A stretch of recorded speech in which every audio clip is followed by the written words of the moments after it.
Good morning to all.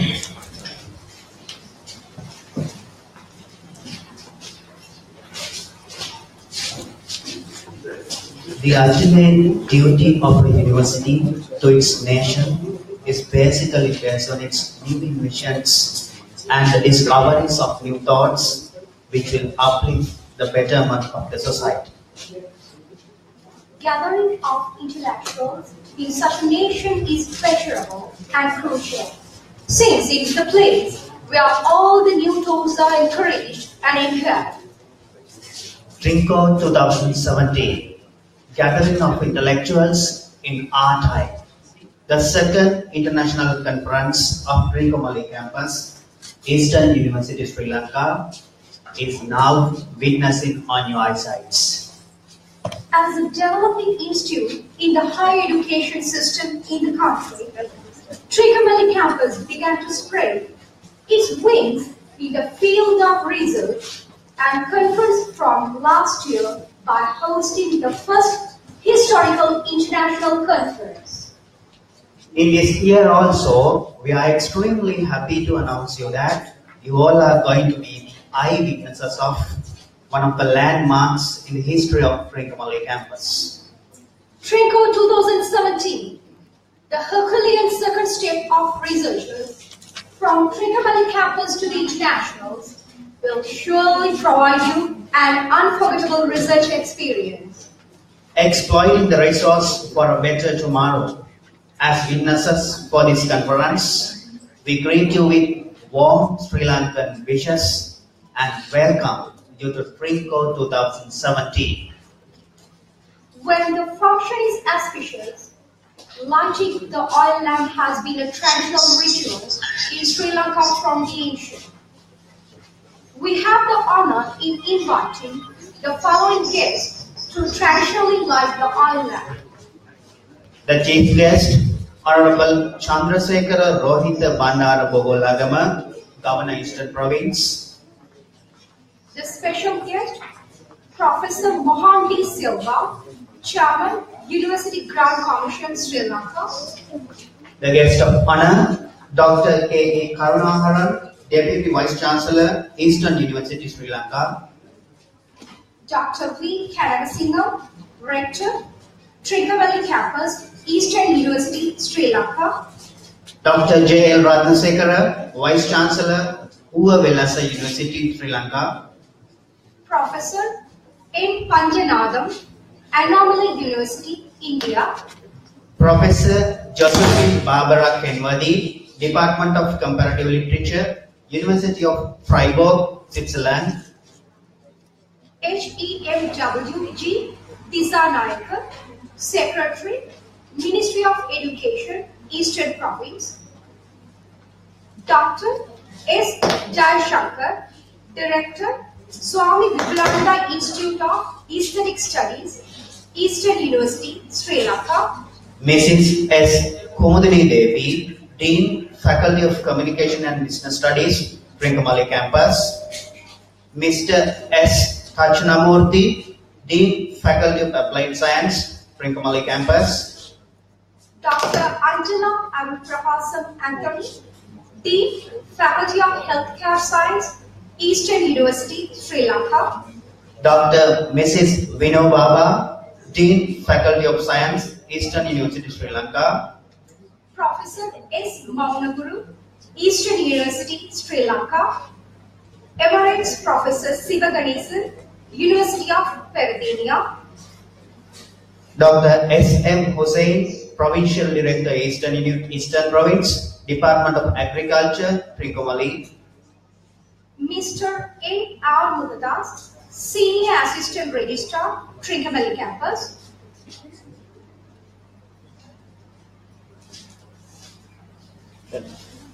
Regional Manager, People's Bank, Trincomalee. Regional Manager, Bank of Trincomalee, Bank of Ceylon, Trincomalee.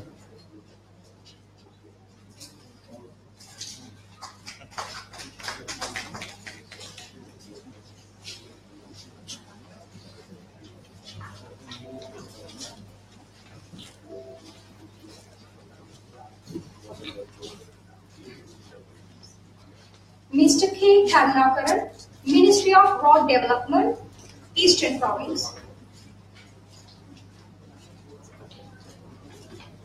Finally, we are called upon one student representative.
Finally, we are called upon Governor Secretary, Eastern Province.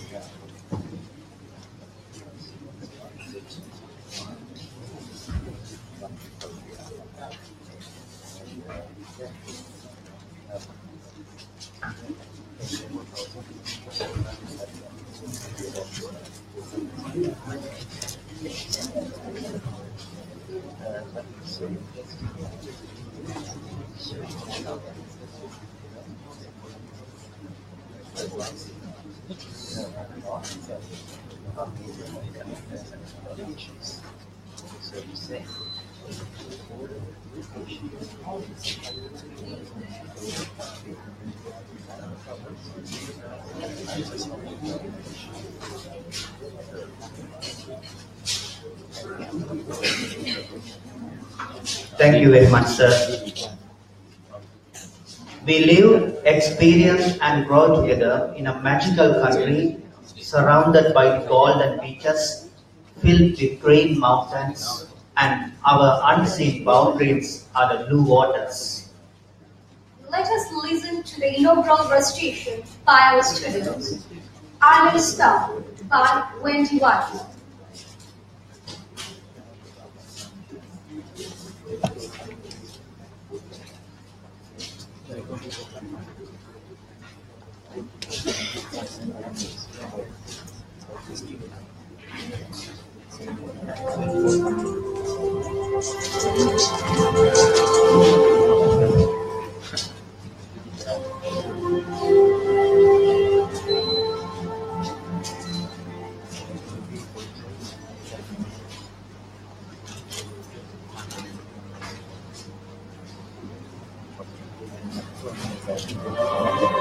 I was said by Wendy Watmore. Unread is a range enchantment, caught in an eyeless step, snared by the age-old magic of the love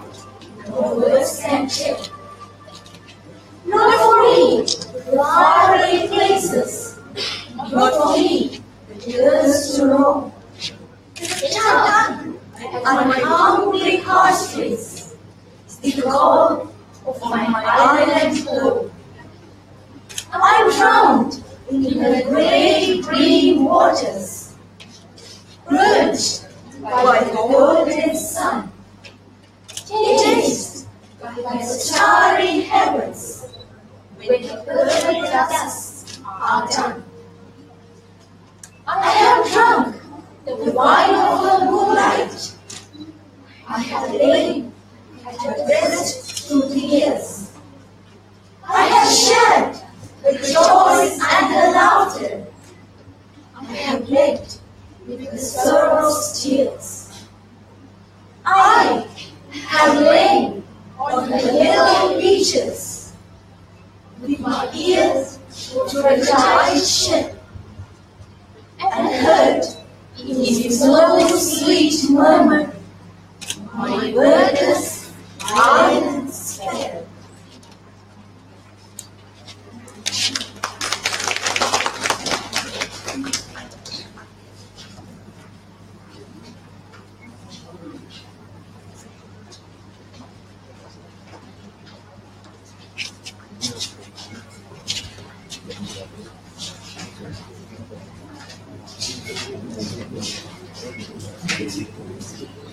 Thank you, girls. The Trincomalee campus of the Eastern University of Sri Lanka, with a vision of being a world-recognized educational and research institute with academic excellence and human values. With its specialized features, strives hard to ensure that it produces citizens who will be scholars and professionals who are ready to meet the challenges to be faced in future. A documentary video is being presented to you, a look into the past, present, and future.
Thank you very much. Now, we will invite our respectable guests to take their seats on stage.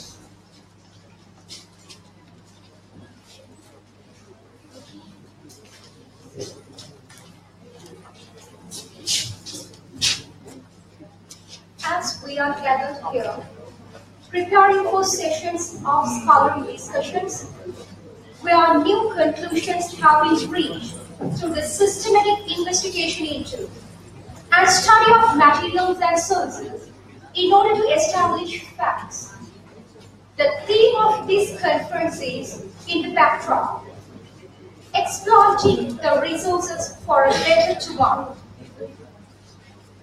Here we have ample opportunities to question and explore about the exploiting the resources for a better tomorrow, the everlasting knowledge about this topic, and the potential of the developments in the particular region.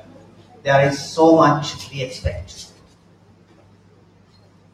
Now we invite Dr. Viditha Bahiragan to deliver the welcome address.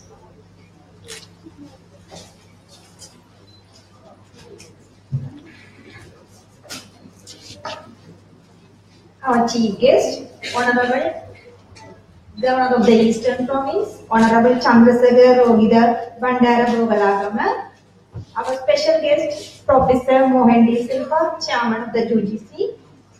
Our guest of honor, Deputy Vice Chancellor Dr. E. Karnagaran. Our Rector, Trincomalee Campus, Dr. E. Kanagasingam. Our keynote speaker, Professor Dr. N. Panjanathan, Professor in Business Administration from Annamalai University. Professor Kenworthy, Professor Barbara Kenworthy, Department of Comparative Literature Study, University of Pittsburgh, Switzerland. Moderator of the Scientific Dialogue, Dr. Ratnasagara, Vice Chancellor of the Ova Wellesley University. Speakers are Professor Sri Satmaraja, Dean, Faculty of Science and Technology, University of Jaffna. Professor P.M.C. Tilakaratne, Department of Accountancy, University of California. Mr. Bradley Emerson, Founder, CEO, Executive Director of the Impartial Stage of Higher Education. Former Regional Director, SEMA, Sri Lanka. Our facilitators to the valedictory session, Professor Dhammika Pereira from University of California, Dr. Arunanandam, Department of Medical Education, Faculty of Healthcare Sciences, Council members of the Eastern University of Sri Lanka, deans of the faculties, heads of the departments, academic staff, administrative staff, non-academic staff, presenters, participants, and our invitees. Good morning to all.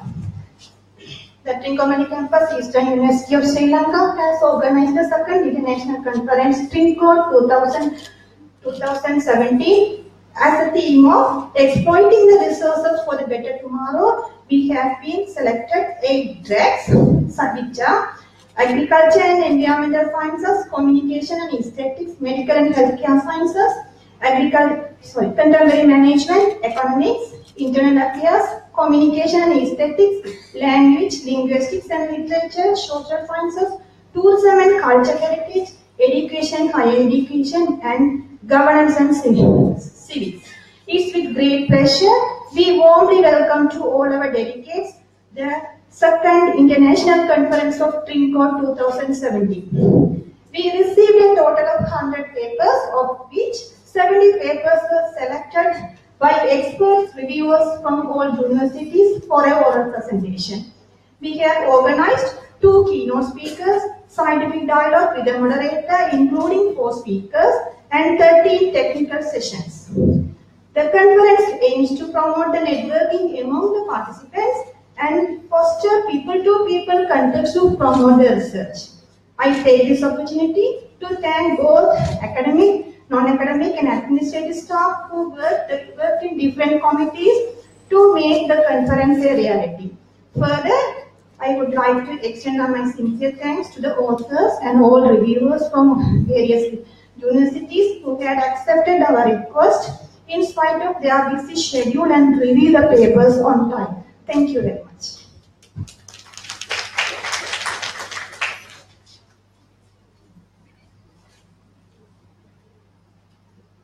Thank you, Madam. Now, it is our privilege to invite Dr. V. Kanagasingam, Rector of Trincomalee Campus, to deliver the inaugural address.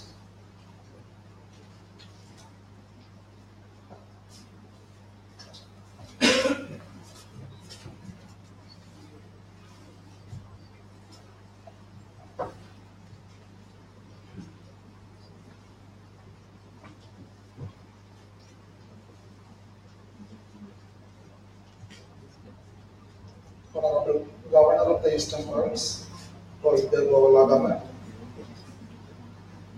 Professor Mohan Silva, Chairman of UGC, Dr. Karnagaran, Deputy Vice Chancellor, Eastern University of Sri Lanka, Professor Panjanathan, Senior Professor, University of Annamalai and Northwest University of South Africa, Professor Henry, University of Freiburg, Switzerland, Dr. Ratnasagara, Vice Chancellor, University of Ova Wellesley, Professor Swahanation, Professor Maunapuru, other council members, Director CVS Dr. Jasankar, Dr. Mangalis, Rector of the campus Pavnia, Professor Sri Sankararaja, Professor Tilaratna, Dr. Damike, Dr. Arulananda, and chair of the sessions, deans of the faculties, heads of the departments, senior faculty members, Dr. Vairadan, Mr. Bhaskaran, co-chair of the conference, co-secretaries of the conference, administrative staffs, presenters, participants, respected invitees, staff and students of the Trincomalee campus, and media personnel. Very good morning to you all. Today is another important day for Trincomalee campus in the history, because we are conducting research and dissemination of knowledge, which are highly acceptable role of any universities in the world. The twin function of the universities are producing employable graduates and conducting research. One of the purpose of this conference is create a forum for sharing knowledge, particularly bringing global knowledge to the local and converting local knowledge to the global forum. Another purpose of this conference today is the experience, particularly explicit knowledge between the researchers and the practitioners. This conference today is designed to cover two forums under the theme of exploiting resources for better tomorrow. One forum is a presentation of the empirical researchers with a discussion, with an open forum. Second forum of the conference today, scientific dialogue, which deal with graduate employability, challenges and prospects. The expected outcome of this conference will be facilitated with a better utilization of the resources, including human resource, for the sustainable development of the country. Trincomalee campus of the Eastern University Sri Lanka is going to celebrate its silver jubilee in February 2018. The hard journey of the people to come to this stage is reflected by us, which make us to compare with other higher educational institutions. We have to go more to be the excellent in higher education sector. University or campus is not isolated institutions. Its goals should be achieved through the collaboration with other stakeholders, including government organizations, private sectors, national and foreign universities, and research institutions, with a high commitment of academic and administrative staff of the Trincomalee campus. I am happy to note the staff of Trincomalee campus have shown their commitment. I take this opportunity to invite other stakeholders to extend your support to this institution. We will work together for the development of the campus and the region as a whole to the national development. I have a confidence that Honorable Governor of Eastern Province is more interesting than me to develop the campus to be an excellent higher education in this region. The Ministry of Higher Education, University Grant Commission, and the Eastern University Sri Lanka, particularly the Council, they have given more supportive to us. According to the master plan of the Trincomalee campus, the campus can provide accommodation to the all students. Staff quarters are being constructed and will be able to provide those facilities by mid of this next year. 1,500 million capital projects for the faculty building, Faculty of Communication and Business Studies, and the administrative building are also ready to commence its construction. I believe that today and tomorrow will be the more productive days for all. I am very sure that this conference will pave the path, connect the main stakeholders to start the dialogue, the highlighted issues in the conference. I take this opportunity to express my gratitude to the co-chairs of the conference, co-secretaries with their teams for their commitment and their involvement for success of this conference today. I wish all the presenters and participants for your successful days in the conference. Finally, I thank all invitees for creating this international conference with your presence. Thank you very much. Thank you.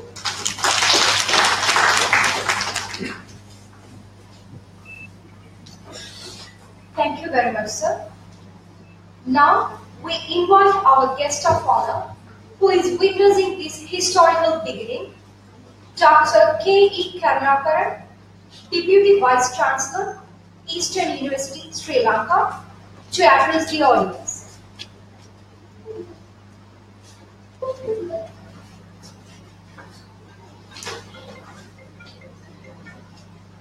Honorable Governor, Eastern Province, our special guest, Chairman, University Arts Commission, Rector Trikamali Campus, all the distinguished invited at the head table, members of the Council, Eastern University, Sri Lanka, Director Swami Brahman Studies, invited guests, resource person, delegates, deans of faculties of Eastern University and Trikamali Campus, the corporate sector people, the students, the staff of Trikamali Campus, ladies and gentlemen. I bring in greetings from the Eastern University staff and the Vice Chancellor. Vice Chancellor currently overseas. I bring all the greetings to this Trikamali Trinco 2017 of the Eastern University, Sri Lanka, to the second International Research Conference 2017, exploiting the resources for a better tomorrow. Creating knowledge through research is one of the very important tasks of the university, any higher education institutions. More than creation, disseminating the knowledge through these type of conferences and through print is the next important task. The very important task after these two is to incorporate whatever the knowledge created into practice to the outer society and also incorporate into the study program, the curriculum, so that the new knowledge that has been created will be disseminated, incorporated into the minds of the students as well as the people who benefit from all these things. So this conference paved the way to these achievements, and very importantly, I would stress this incorporation of whatever the knowledge created, whatever we are going to share, whatever we are going to discuss, whatever coming out should be given into the society as well as to our students. That's a very important aim, I believe, this conference would need to achieve. Towards this goal, this second successive conference at Trikamali Campus, on the verge of this Silver Jubilee year that is coming next year, is showing that these type of programs, conferences, are going to be sustained, going to be ongoing every year, which is a very promising message, especially to the Eastern University, Sri Lanka, community as well as to the outer world, because these conferences opening the arena in the world arena, the existence and the capacity and the development of this campus. Our rector has mentioned about the development and all those people who are interested, including our honorable governor, our higher education ministry, University Grants Commission, which is promising a very enlightening news to hear, and also to see here. We see not only academics. This conference doesn't confine to the academics. We see the administrators, top level administrators, corporate sector, and the students. So there are different types of sectors coming in. People are coming in, that is bringing in the integration, which is the aim for the 21st century education, higher education. Integration, breaking the walls. People of one interest come together, which is something we see here. So I take the opportunity to congratulate the rector, Trikamali campus, and the organizing committee for this excellent organization. And we see a good number of scientific research papers coming. Even the schedule or program are very much appropriate to the present date. So I congratulate on behalf of the Eastern University all those who involved in these arrangements. And finally, I wish all especially the foreign delegates, to enjoy, apart from this conference, enjoy Sringamali and enjoy Sri Lanka. And we need to have a lasting connection, links through this conference. That is one of the successful story that we are going to achieve. Thank you once again. Wish you all the best. Thank you.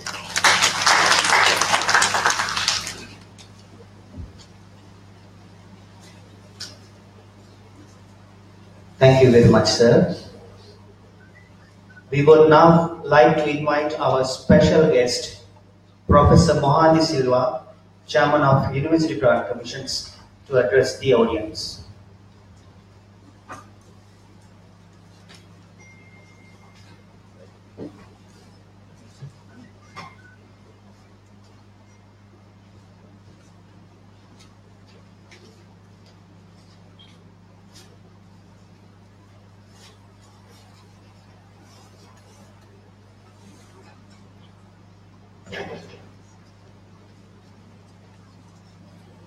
Very good morning to all of you.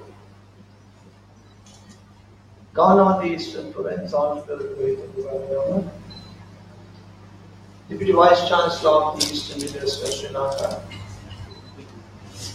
Rector of the campus,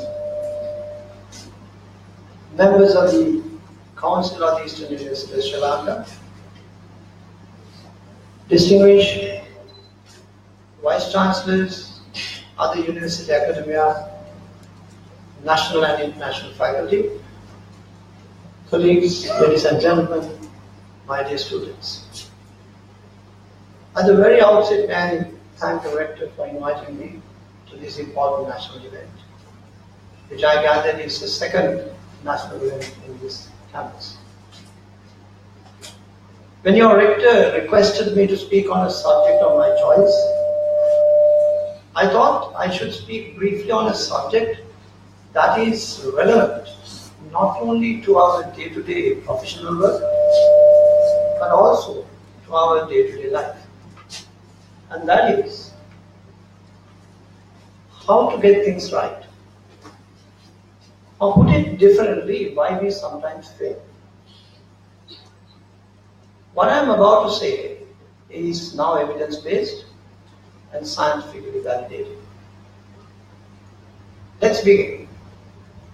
In 1970s, two well-known philosophers from Germany, Samuel Gorovitz and Alcide McIntyre, wrote a short essay on this subject of human fallibility.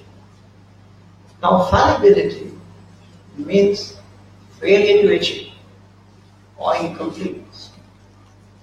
What they were trying to find out was why we fail at what we set out to do. One reason they identified was what they call the necessary fallibility, which means that some things we want to do are things which are well beyond our capacity and simply not possible. For example, one may have an exceptional physical ability like Muhammad Ali boxing, or exceptional mental capacity like Roy Hawkins, or we may have most of the most state-of-the-art cutting-edge technology like trying to land a rogue spacecraft on top of Mars. But still there is a limitation to what we can do, beyond which we cannot achieve, and that is what is called the necessary fallibility. For example, Muhammad Ali cannot fight with an elephant. We cannot go to another galaxy and return, at least for the moment. Things simply we do not have the capacity, is necessary fallibility. However, there are things within our reach today which we could not achieve in the past. For example, like treating a heart attack before the heart muscle gets permanently damaged. We know that in a heart attack, a clot will come and block a blood vessel in the heart, and that cuts off the blood supply to a particular segment or particular part of the heart muscle. Evidence shows today that if you unlock that block within 45 minutes, that part of the heart will be prevented from undergoing permanent damage. When I was a junior doctor, we did not have the knowledge or skills to unblock this type of block. We did not have the knowledge, we did not have the skills. But today we have both knowledge and skills. Unlike years ago, now we can predict the weather pattern quite accurately. We know when the snowstorms come in the western part of the world. We can now transplant hearts. Latest, of course, is that scientists are now developing a technique called gene editing. From this technology, we may be able to one day grow human organs like kidneys, which are in great demand for transplantation, inside the body of pigs or any other animal. So these are some of the things within our control today, or going to be within our control in the foreseeable future, that we could not do before. However, when you try to do such things within our control, things we have the capacity to do, sometimes we still fail. And these two philosophers found that there are two reasons why we fail to do things that we thought that are under control. And the first reason is ignorance. That is, although we have the understanding of certain things, although we think that we have the understanding of the whole thing, we do not seem to have a full understanding. And this is because modern science has still not given us the complete knowledge of the human body. We haven't got the complete knowledge of the nature. We haven't, for that matter, does not have a complete knowledge about the science as well. For example, we still not completely understood how to prevent a heart attack. As doctors, of course, we advise you not to become fat, make sure that you don't have enough sugar, control your fat intake, don't undergo stress, do your regular exercises, all that. As a good patient, you do all that, absolutely right, still there is a possibility that you might have a heart attack, which means that we have not really understood and we cannot 100% be confident to prevent a heart attack today, which means our knowledge is incomplete. That's what I mean. All this is because, although we have an understanding of these things, we have got only a partial understanding of what we can do. So ignorance is one reason why we sometimes fail to do things within our capacity. The second reason why we fail to do things, what we set out to do, is inaptitude. And that is what I want to highlight in this speech today.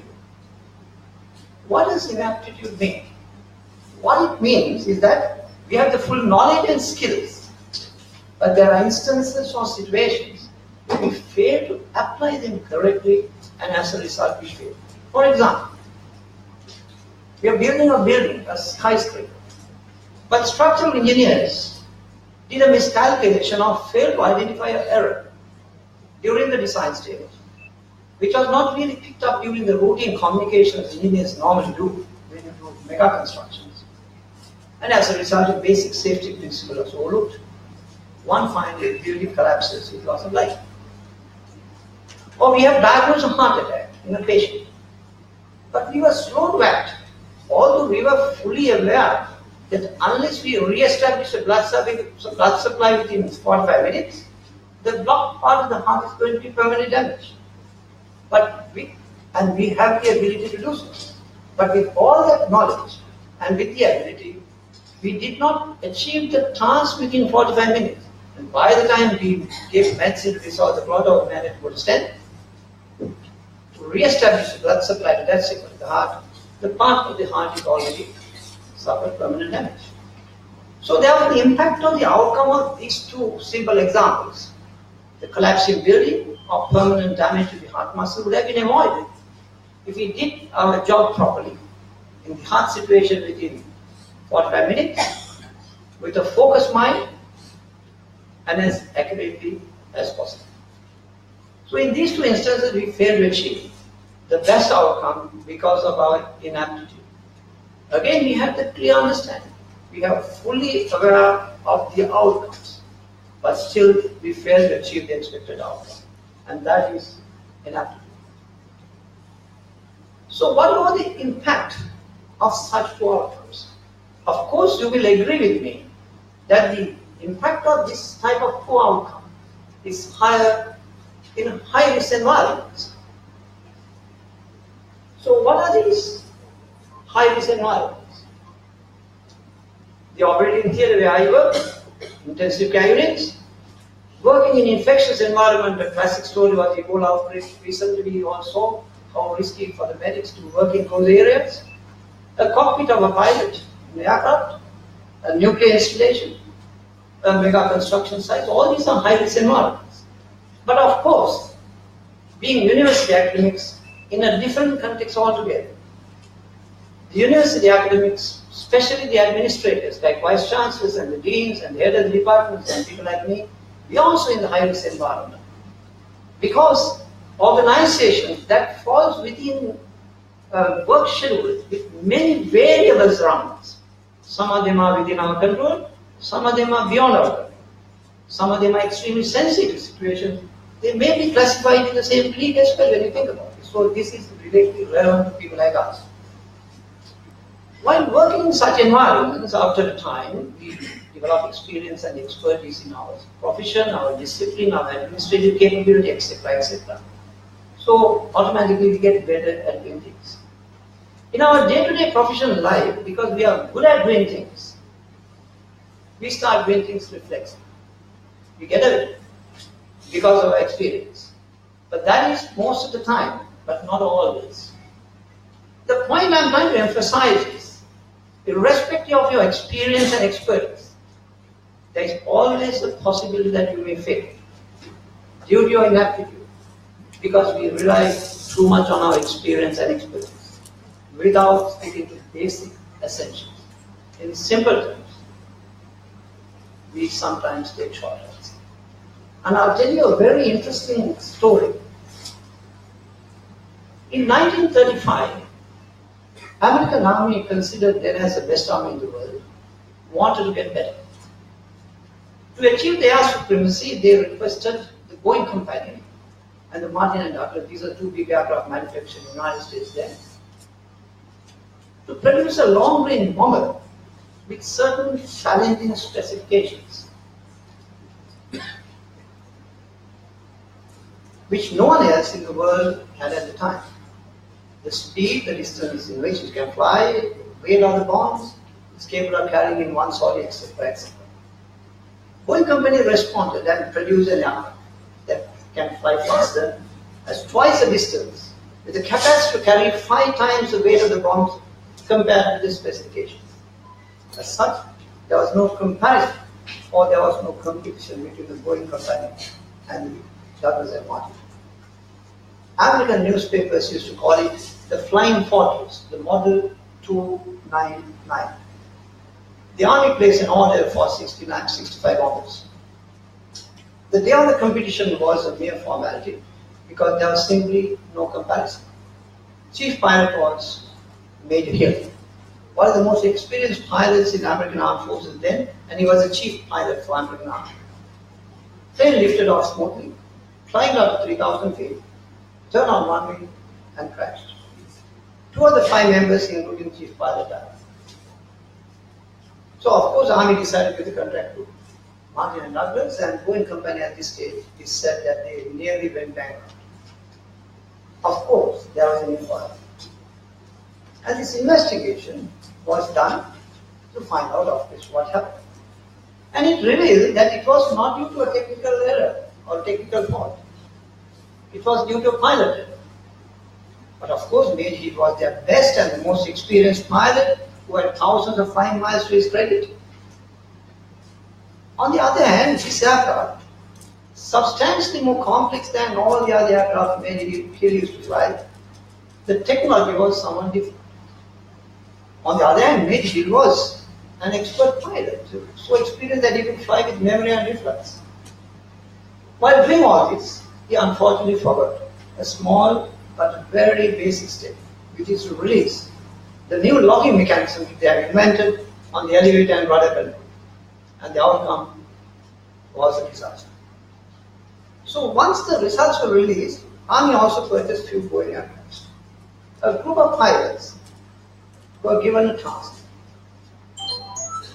And that was an interesting task. How to train pilots to fly this aircraft. And they had a real question to answer. Do they need a longer training period than the other pilots to fly this particular aircraft? Was a question that was given directly to this set of experienced pilots. What they decided was very interesting. Instead of advocating a long training program, they recommended something simple after a lot of deliberations. And they decided to create a pilot checklist. You know, taking a plane to the airport, this was simple. We have all seen in the films, in the old movies, you know, the pilot comes, puts the aircraft, jump into the plane, start the engine, like taking a car from the garage. But now they realize that this new machine is substantially more complex than the type of plane they used to fly. Cannot be flown with the memory of one person. They made this checklist very simple, almost fit into an index card. Step-by-step checks. One for takeoff, one for the flight, one for landing, other one for taxi. These are of course things pilots knew, you know, very simple. All the doors and windows closed or not. You know, things like that, simple things, but it has to be checked. There's no question. In the pilot's language, some odd things which everyone else in the world did. But with this checklist in hand, pilots flew Model 299, a total of 1.8 million miles without any incident. The American Army ultimately ordered almost 13,000 such aircrafts, with their dubbed as B-17s. These are the B-17s of today. And this is one of the main reasons why they had a distinct air advantage in the Second World War, enabling a decisive bombing campaign against Nazi Germany. So you can see the specificity and the checklist approach coming into the picture. What about my specialty medicine? How complex is it? Well, 9th edition of the World Health Organization International Classification of Diseases shows that we have more than 13,000 different diseases. They have also classified 13,000 injury types following major trauma in one patient. Might be a fracture pelvis and a fracture femur, head injury and a chest injury, if you have a rupture or something. The combination is as much as 13,000. We have now more than 6,000 drugs. And today we have the capability of performing more than 4,000 medical and surgical procedures. All these have different requirements, needs different skills, and also have the risk inherent to all of them. In my specialty, surgery, we make decisions every day, whether to carry out an operation or not. That's what the patients always ask. do I need operation? What we do is we balance the risks inherent to surgery versus the benefits. Also versus what is going to happen to the patient if you don't operate. So it is obviously more complex than flying, taking off, landing and taxiing, of course. Because there is a lot to get right. If you cannot get right, the most disastrous outcome is death of the patient. Of course, for pilots it's worse. Not only he dies, but everyone else dies. In fact, to highlight the magnitude of this complexity, I will tell you something very interesting. An interesting research study by the Israeli scientists. The study involved engineers observing the care of intensive care unit patients for a period of 24 hours. Engineers were doing the observation on the patient management of ICUs. They found, on a proper checklist approach, they found that on an average, an ICU patient requires 178 individual actions per day. For example, a nurse comes and gives a drug, that is one action. The consultant anesthetist comes and changes the rate of ventilation, would be another action. Like that. Every action, if not done properly, had a risk to that patient. They also recorded errors on a properly documented chart and found that on average, the results of the study show that on average, there were 2 errors per day per patient.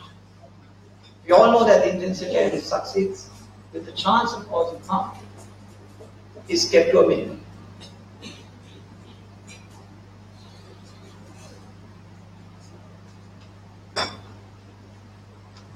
So how can we perform such actions and decisions more effectively? Would the checklist approach work? It was difficult to imagine. Is medicine too complex for checklists? Because there are too many variables? So much so that complications that used to occur in the ICUs in the past, if you read the old textbooks, would say they are routine complications. They are going to happen. They are routine complications. But complication is a complication.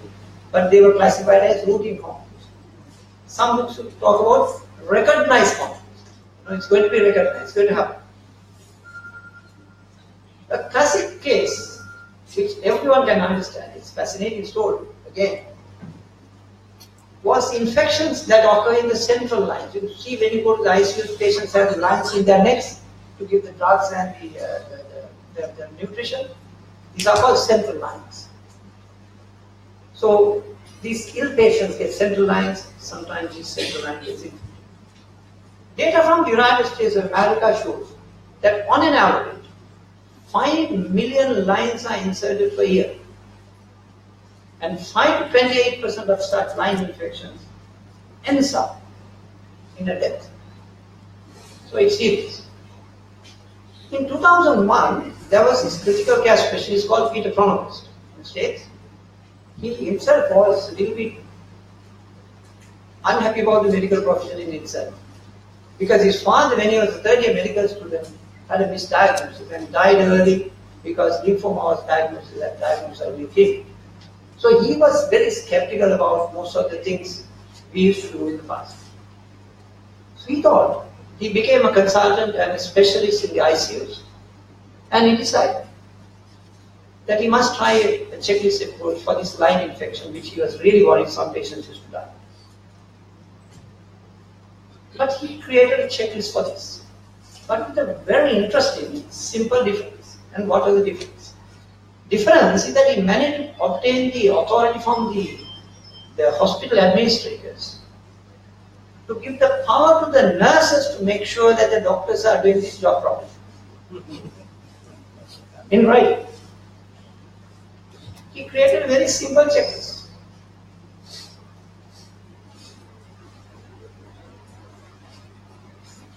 Nothing special. Did the doctor wash his hands with soap and water before the procedure? Did he clean the patient's neck with antiseptics properly? Did he cover the entire patient like surgeons do when you operate with the sterile probes and all? And did the doctor, the anesthetist, was wearing a mask, a sterile gown and sterile gloves at the time of his procedure? Did he put a sterile dressing after the procedure? I mean, you as most of the Non-medical people say, what the hell it is? I mean, obviously you would have expected all this to happen, isn't it? What was the result? In John Hopkins Hospital where this research was carried out, 10-day line infection rate at the time was 11%. And the results of this study surprised the doctors and also the administrators. When this simple checklist was rigidly executed, the 10-day line infection rate came down from 11% to 0%. And this was eye-opening. We have identified that what was thought as a routine complication was in fact a preventable complication. And this stimulated clinicians to think further and do further research on this. In 1999, Institute of Medicine in the United States is a very respected organization for population research. In a Sentinel study showed, this was in 1999, in a Sentinel study showed that 40,000 to 98,000 deaths that occur in the United States in 1 year were actually preventable deaths. And that if these patients died not because of the illness, but because of the medical errors. Obviously, the effect of this study shook the medical world at the time, on top of 1999. The same study in 2013 showed that up to 440,000 preventable hospital deaths occur in the United States per year, 4.5 times higher than the 1999 figure. There was a high-profile case, which a lot of clinicians know about, where by mistake a wrong kidney was removed in a patient who had only one kidney. Medical errors have now become the third commonest cause of death in the United States, only behind the heart attacks and cancer. Unfortunately, we do not have such precise data in countries like ours. Case is yours. Responding to this global problem of safe surgical care, in fact, I have to tell you that the patient safety day for the world is day after tomorrow. I'm supposed to give a press conference on this particular subject. So, responding to the global problem of safe surgical care, World Health Organization in 1998 appointed a team of experts led by a guy called Atul Gawan, who is a very well-known surgeon and a surgical researcher from Harvard University, who studied the issue of patient safety. He's a general surgeon with a special interest in trauma and cancer surgery. And he and his team identified three major areas to address to improve the surgical safety. You can even guess the three surgical areas. One, of course, surgeons themselves. The mistaken behavior. Other one is anesthesia. They have a huge role in this. The other one is the basic essential that can be improved in the environment in the theatre and the ICU.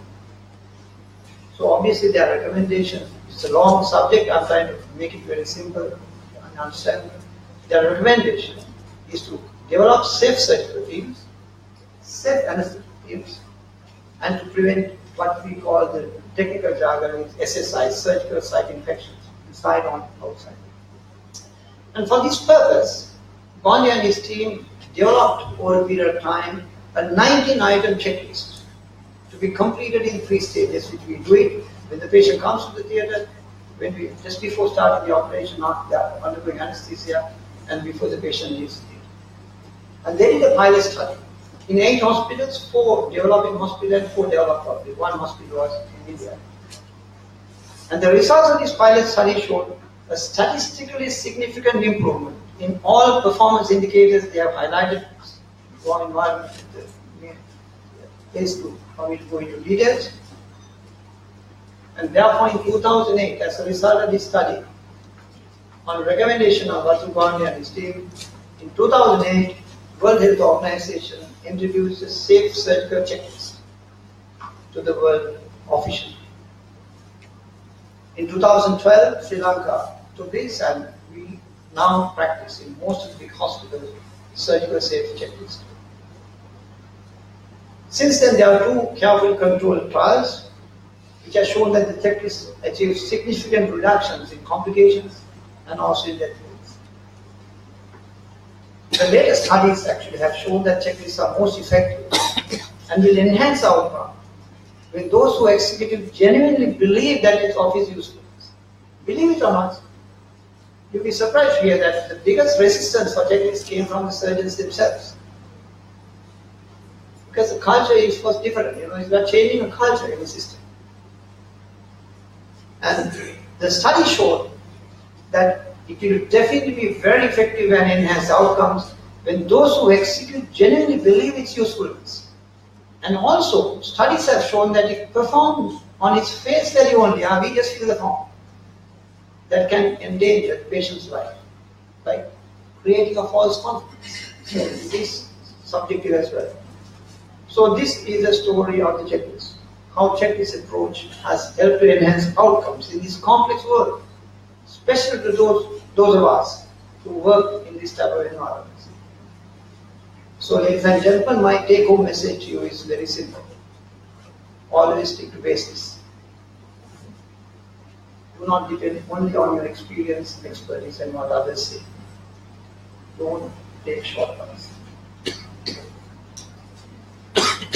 Use the checklist approach for planning and executing whenever possible and wherever possible. Make sure that you're focused and attentive when you do things. If the time and space permits, always communicate with the team when making decisions. If a consensus is not possible, decide on the most appropriate and the safest decision, procedure or action in a given situation, which may not be the best decision. Undertake one task at a time.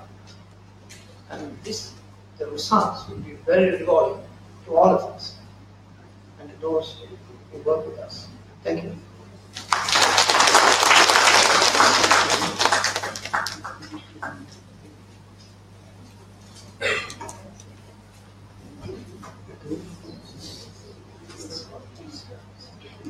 Thank you very much, sir.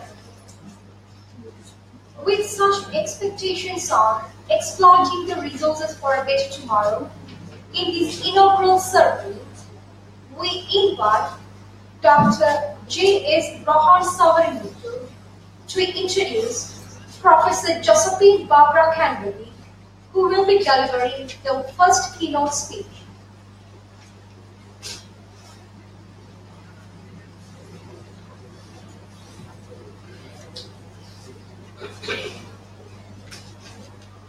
Respected dignitaries on the dais, my dear friends, it's a great delight for me to introduce Professor Dr. Josephine Barbara Canberry. It's a phenomenon that she's here among us. There is a lot to say about her, but let me not steal the time away. She has done 2 PhDs, one on psychology and the other one on comparative literature. She is a professor of literature at the University of Zurich, Switzerland. She teaches in many countries, including China. She's a polyglot, knows lots of language. Let me guess. English, Italian, French, German, Norwegian, Chinese, Arabic, and Hebrew. She is very interesting. I don't know, like she's a student of Bertrand Russell and Jean-Paul Sartre, and she's a very good friend of Jacques Derrida, the father of deconstruction. So I think it's a great privilege and a pleasure to have her here. So I said I don't want to steal her time, so I welcome her. Welcome you, ma'am.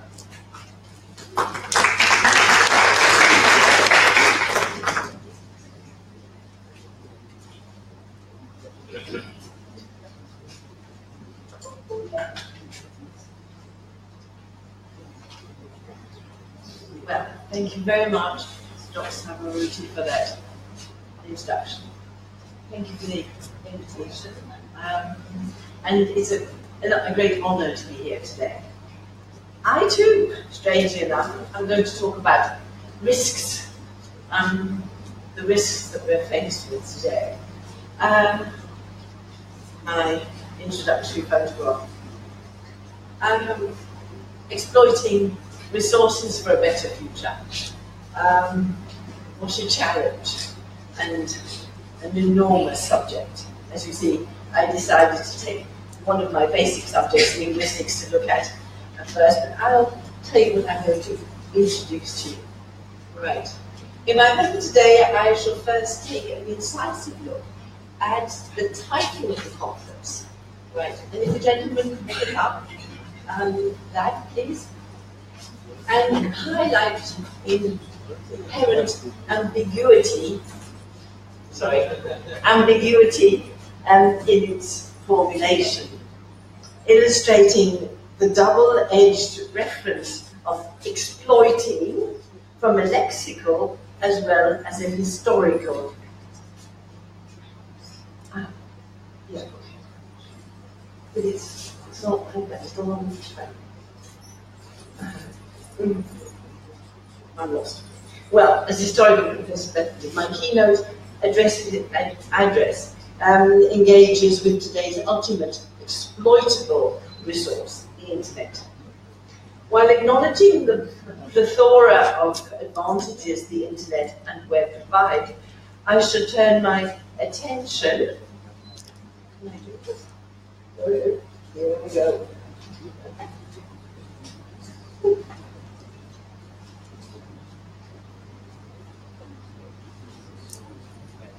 If you just move it on. I shall turn my attention to the WikiLeaks revelations of Edward Snowden and Julian Assange, considering the background to them.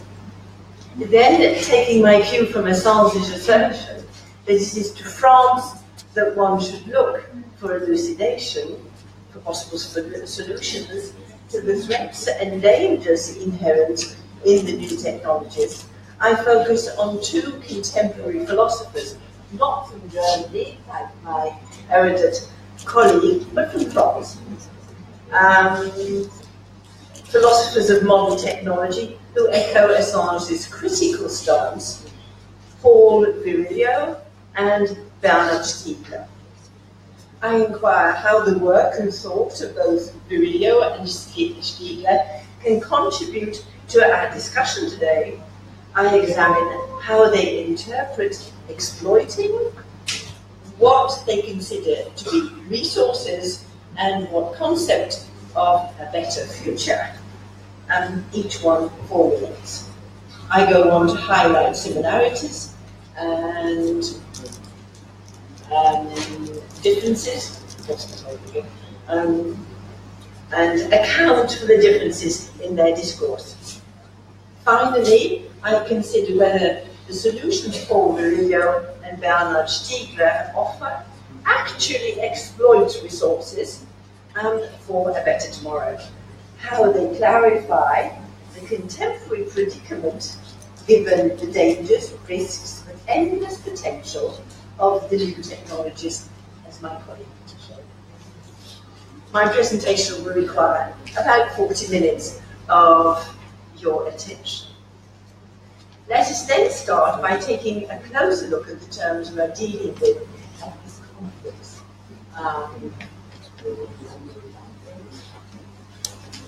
You want to move it up? Exploit. Exploit.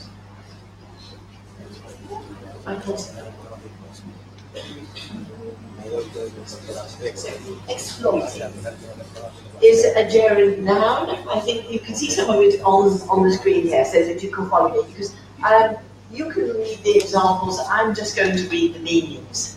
Right, exploit then. A gerund noun based on the verb exploit, signifying active involvement, as we've already heard.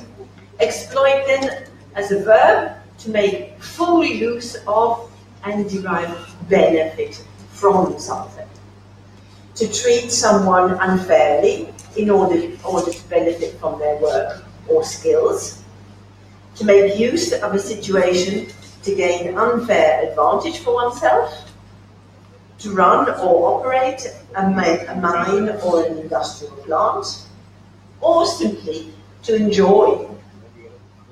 Exploit also means, as a noun, a feat or great achievement, succeeding at something which is considered difficult to achieve. Then how ingeniously evasive meaning becomes, generating on the one hand the active, thrifty exploiter, on the other hand the subjugated, victimized, exploited. If one begins a search of recent articles using the term, the Observer, the English newspaper, registers over 32,000, the Herald Tribune 10 times that many. The majority of these articles use the negative connotations that we've seen so far. And not surprisingly, then, exploit invokes the second term in our conference, titled resources, as a common connotation. So, are you moving it upward? Then, resource, as we all know, is a noun most often used in its plural form, while also appearing in its singular. It means a country's collective means of supporting itself or becoming wealthier, as represented by its reserve of minerals, land, water, and other natural assets, including, indubitably, its people. So, a source of help or information, available assets, as in business, of course, an action or strategy which may be adopted in adverse circumstances, personal attributes and capabilities regarded as able to help or sustain one in adverse circumstances, and the ability to find clever ways to overcome difficulties, as we've just heard. Resourcefulness, in other words. It's also the possibility of aid or assistance. And then finally we have it in the idiom to have inner resources, which can mean of a person or of an organization, very much like we've seen in this one. We saw it also in compounds in reference to people, which is very clear. And we hear business and business management, where it's obvious that resources refer to personnel. Human resources, or the term HR, as we use today, human resource planning, information resource, resource allocation, there the double meaning again is obvious, and resource productivity, which simply means today in business how much we could work. So, can we move up to better? Is that possible? Yeah, that's all my terminology. Right. Better, of course, is a comparative form based on good. A term loaded with individual taste, aesthetic, ethical, and behavioural reference. Just ask your fellow delegate today what they understand by better, and then consider, with the explosion of population in the world, who we are applying that better to. Right? Is it regulated according to income? Tomorrow then, add to this tomorrow, and your discussion, or our discussion could go on for hours, couldn't it? For tomorrow, while meaning the day after today, also means future, as in our title, not only in the sense of the time to come, but professional engagement, possibilities, success, often including children to be produced to assure genealogy. So, these are our terms, or my terms of reference. And my brief, as I understand it, is to encompass as many fields of endeavour represented at this institute, at this university, as possible in what follows. I shall, of course, accentuate the positive, as I believe that was what was intended in the conference title's formulation. So, what then constitutes our main resource to be exploited for a better tomorrow? While language is undoubtedly one salient element, combine that with the latest communication technology, and some would say we already have our better tomorrow. Information, knowledge at our fingertips, the internet, the World Wide Web, whatever you call it, and infinite business networks, as well as global relationships through all the social media allied to them. We reap enormous advantages from such technology. We can study, work, shop, and be entertained from home. Save on travel costs, do not need libraries for general research, dictionaries and encyclopedia are readily available online, as are innumerable other sources of information. You can communicate with colleagues, fellow students, professors, institutions, all without moving an inch. We may sometimes find this as academics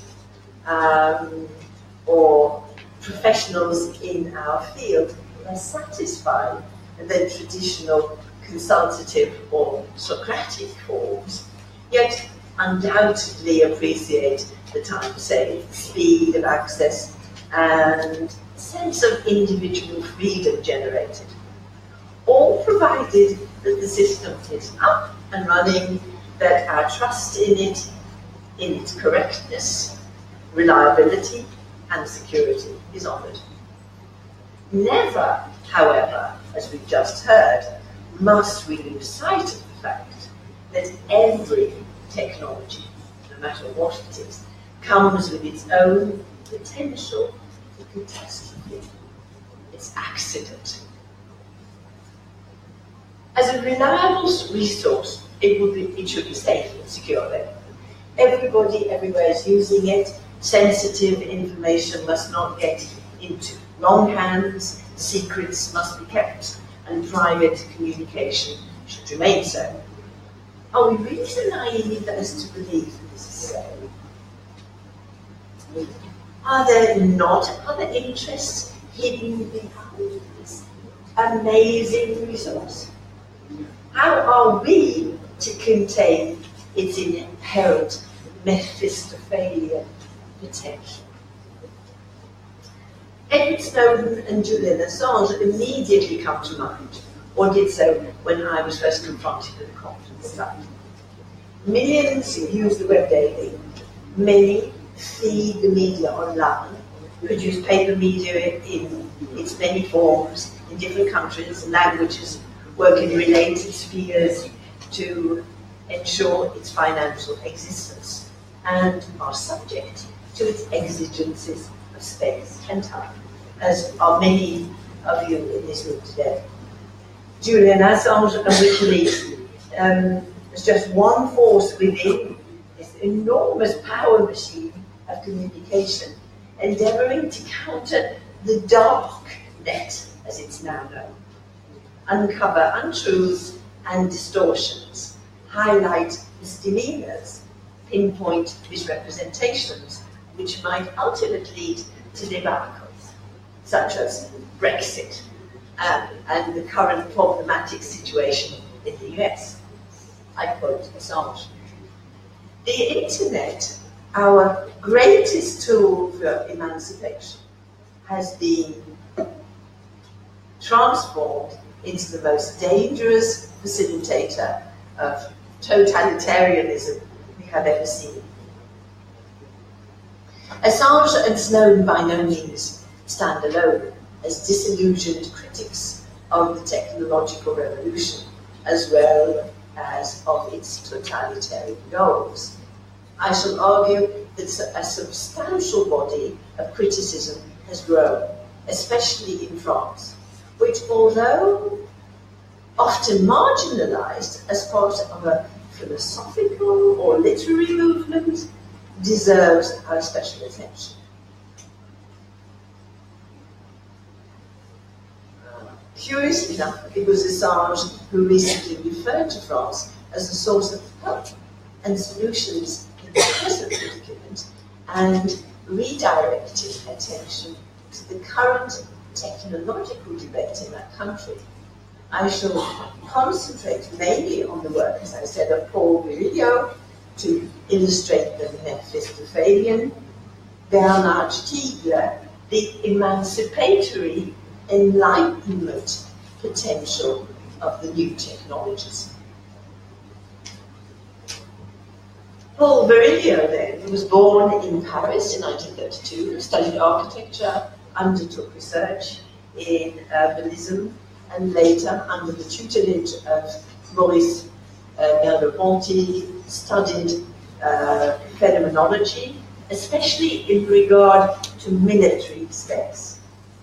He became a professor of architecture after the events of '68, rather directly as a result of them, being elected by the students to teach at the École Spéciale d'Architecture, which just means Special School of Architecture. Involvement at the School of Métiers d'Art, again, and the professional arts, saw him working on stained glass windows with the artist Matisse.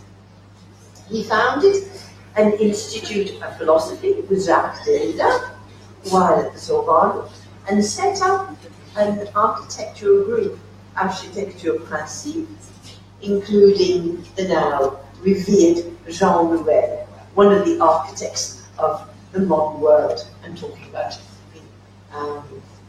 the Arab world more than anything else, publishing a review of the same name.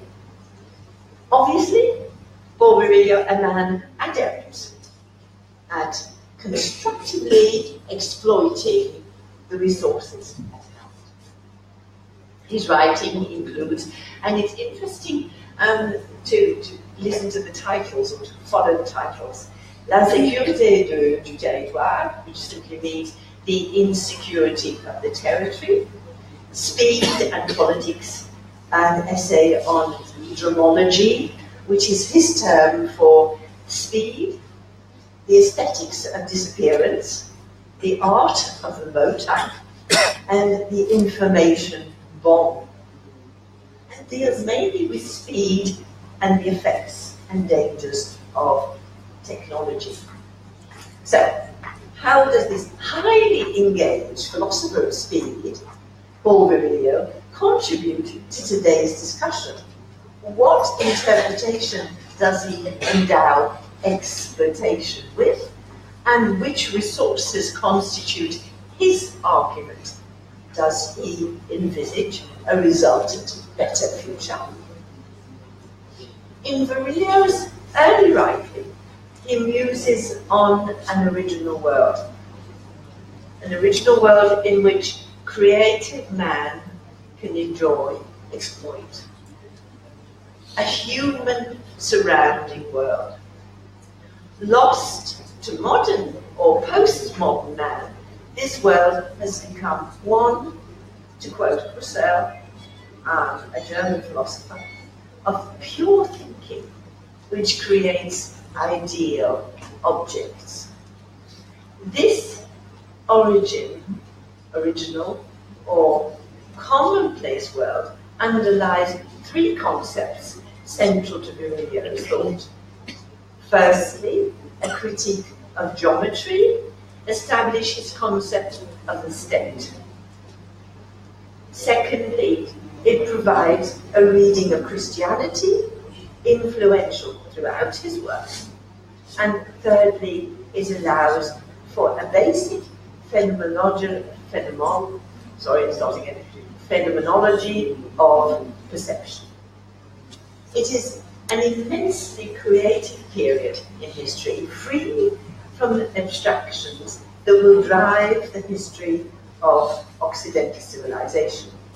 Yet it is short-lived, for with Archimedes, Virilio, in La Sécurité du Territoire, posits that geometry moves from the realm of understanding, which is scientific, to one which is ideological. The Roman state kills, he says, creative geometry and puts an imperial one in its place, focused on localizing and controlling space. This, together with an imperialization of language and communication, eclipses knowledge. That is, the foundation for freedom and creativity. The state, thereby, becomes an object of faith, under which friends and enemies can be detected. Politics is set on its course towards modernity as a control function of the spatial. State security generates a sense of insecurity. And we want to the second thesis. The figure of Jesus, of Christ in his work, and in this context then, constitutes an alternative object of faith, if you like. He represents an enemy of the state, and this has to be eliminated. And thus, he has to be eliminated. But also represents a liberating and creative resource. Virilio writes at length about this in La Certitude as a territoire, for his faith, as we shall see, constitutes both both to inform his discourse on the risks and dangers of the web, as it does his practical philanthropic architectural projects, providing shelter and living space for the deterritorialized and marginalized. His phenomenology of perception traces the disappearance of a sense of space, the loss of the intuitive sense of time we find in Epicurus as a result of real-time technological communication. The speed of light and transmitted images now determine perception. Exploitation of real-time transmission resources can allow one to enjoy different events taking part in different parts of the globe simultaneously. Images and their real-time transmissions can also so manipulate perception that one believes events to be taking place that really are not. The reality of events can consequently be denied, as did Jean Baudrillard with the Gulf War, this famous expression, the Gulf War did not take place.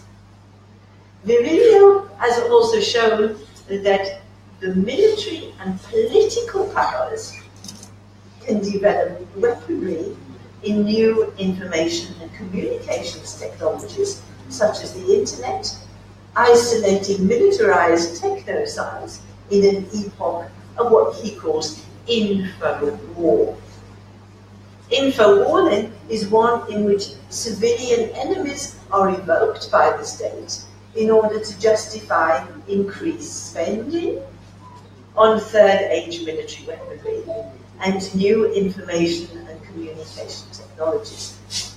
Ultimately, this will lead, as Virilio points out, in the strategy of deception, to using the information and cybernetic tools of bodies such as the Pentagon's Department of Revolution in Military Affairs in the service of global information domination, as in the Kosovo, Iraq, and Afghan wars.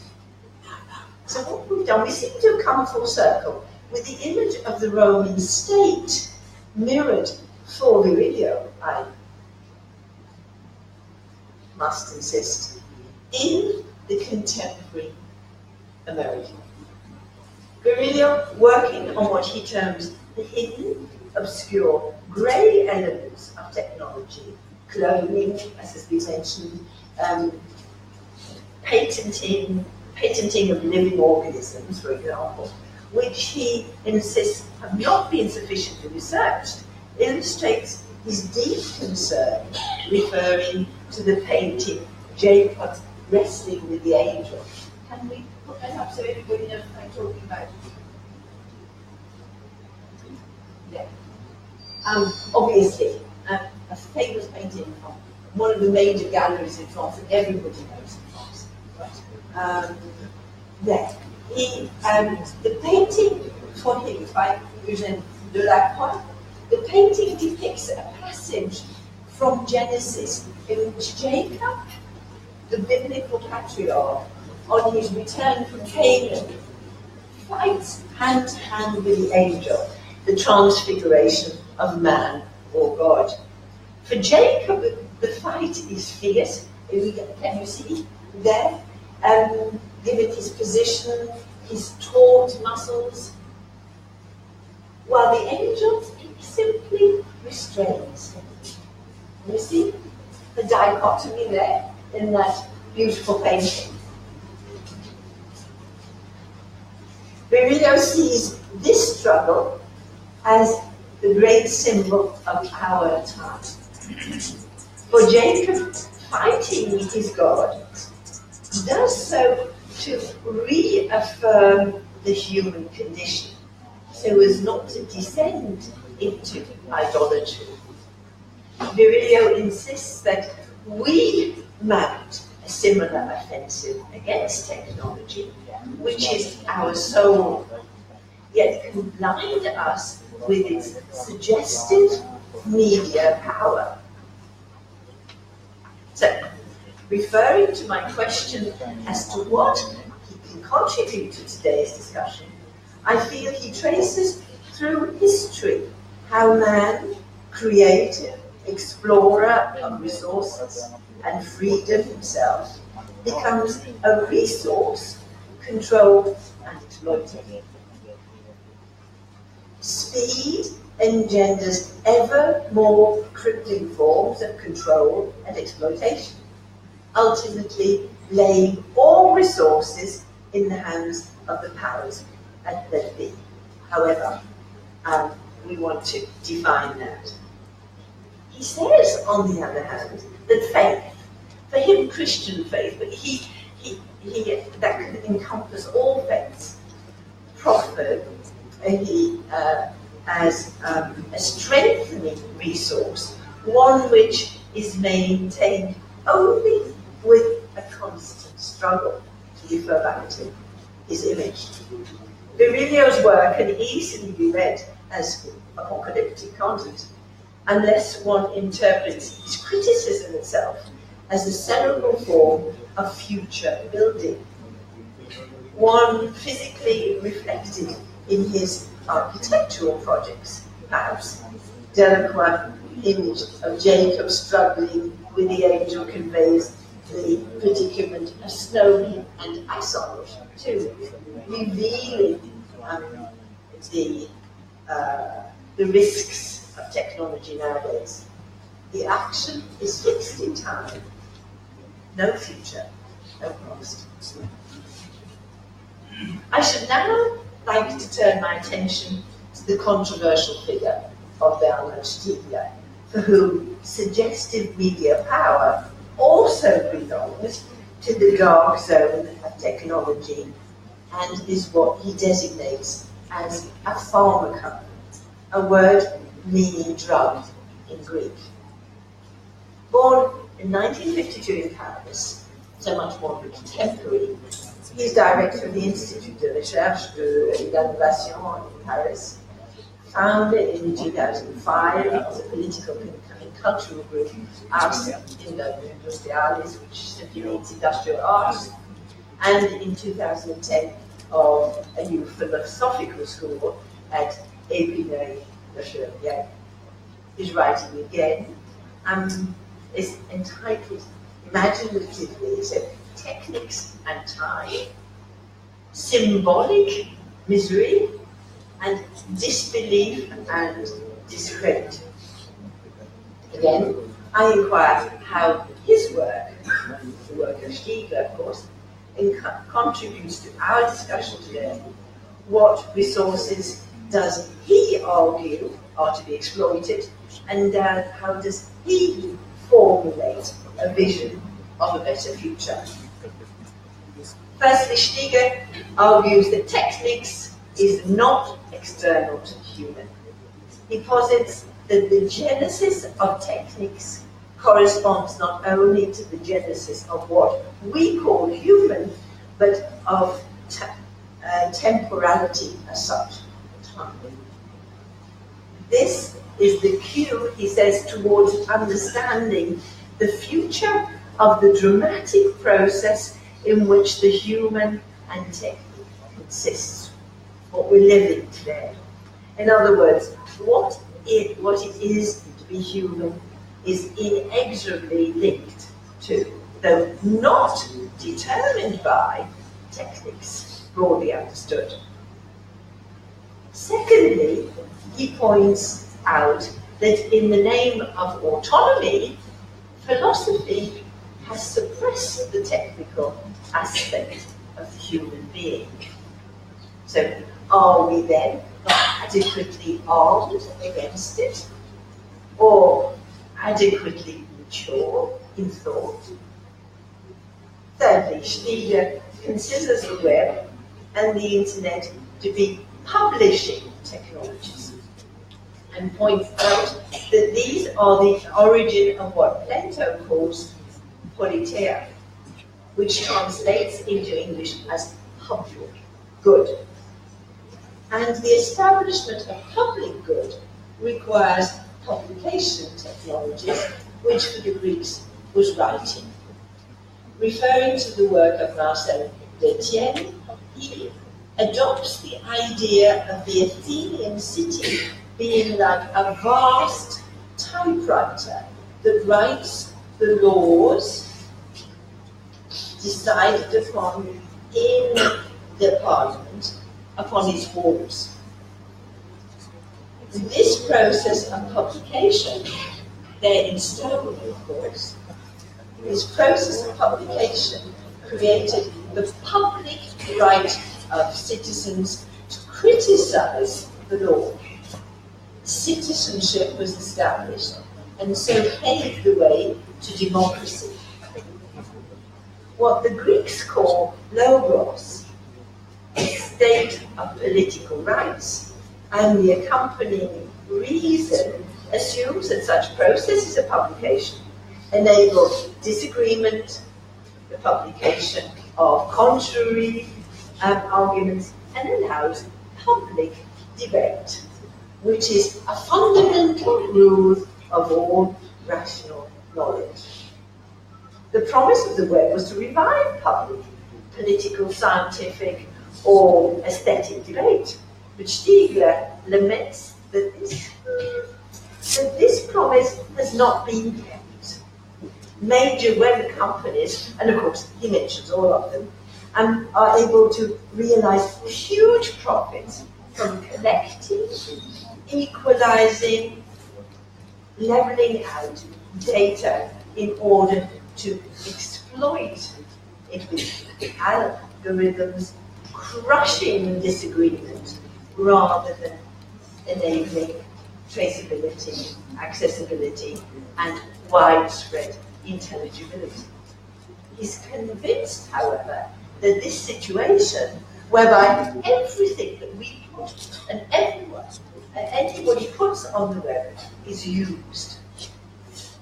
He is convinced, however, that this situation cannot last, for he sees the basis of knowledge in all its forms, not just theoretical knowledge, but know-how, which is savoir-faire, and life skills, savoir-vivre, being grounded in fundamental diversification.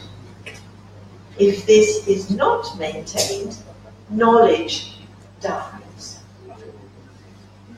Furthermore, he finds the loss of secrecy that digitalization has wrought, together with a blatant disregard for privacy, seriously disconcerting. On a psychical level, he fears the destruction of a psyche endowed with intimacy and of singular individuation, if it is the case that the unconscious is what remains hidden and secret even to ourselves. In the public sphere, then, the publication of secret documents marks the end of classic diplomacy, the arts and skills refined over time to prevent war or armed conflict. Stiegler considers the secrecy of intimate life essential to attaining the dignity of existence. Traceability of personal data creates a kind of digital nudity, he said, which he sees as an indignity for the human. Intimacy is the possibility and necessity of having a secret life that I compose for myself. It's the primary lesson of Freud, isn't it? Again, he turns to the work of the Greeks and that of Paul Vernon, contributing to it. It gives us the myth of Hestia, the figure of home, privacy, secrecy, and the care given traditionally to the fire. And Hermes, the figure of movement, communication, and public space. In destroying any one element, we destroy every other. So, the sciences and knowledges are thus founded on publication processes and the facilitation of access to them. The development of the digital is for Stiegler a radical transformation of knowledge, and in particular of academic knowledge. He reminds us that the power of Europe and the West is founded on power over knowledge. The granting of freedom to the University of Bologna in the 13th century, in opposition to the Pope, to the Church, initiated a process followed by Oxford, Sorbonne, Cambridge, and every other university that takes it. The appearance of new printing devices and the cognitive as well as spiritual revolution brought about by Luther and other printing revolutions led ultimately to the Enlightenment. And this, for this philosophy, is important. Stiegler, echoing Maria, designates the era we are now in as one of shadow, but also of light and enlightenment, one of a pharmacological consciousness of what pushes the speed of technology, the speed of light. The latter causes the shadows of what he calls toxicity, the negative side of the digital, which he insists necessarily accompanies their own cure. New industrial politics should be supported by Europe and must be based on a curative politics and economics of the digital, deliberately and rationally battling against its toxicity. He sees Edward Snowden's revelations as a first step in transparency, making every citizen aware that the future is gravely at risk unless we do something. Europe should unite, therefore, around, that's Stiegler speaking, Europe should unite around a project for a new enlightenment that is at once scientific, philosophical, industrial, and economic, which fully seizes the immense challenges brought by computation. Such a politics should be based upon an unprecedented use of universities and research organizations to reconfigure all academic research.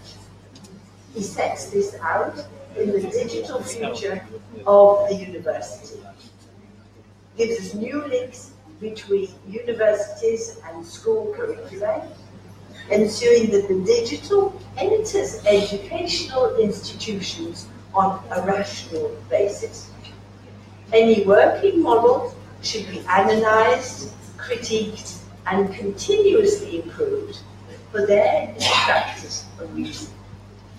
Taking such a critique to the global level, Europe could reconstruct a digital industry which is currently tragically lagging. All members of the community, but most especially children, young adults, as he sets out in the Taking Care of Youth and Generations, need to be acculturated to such changes through schools and universities, institutes of education of all types, so that European society can be deeply reconfigured. Work and labour become more fulfilling, and a new model of the work developed.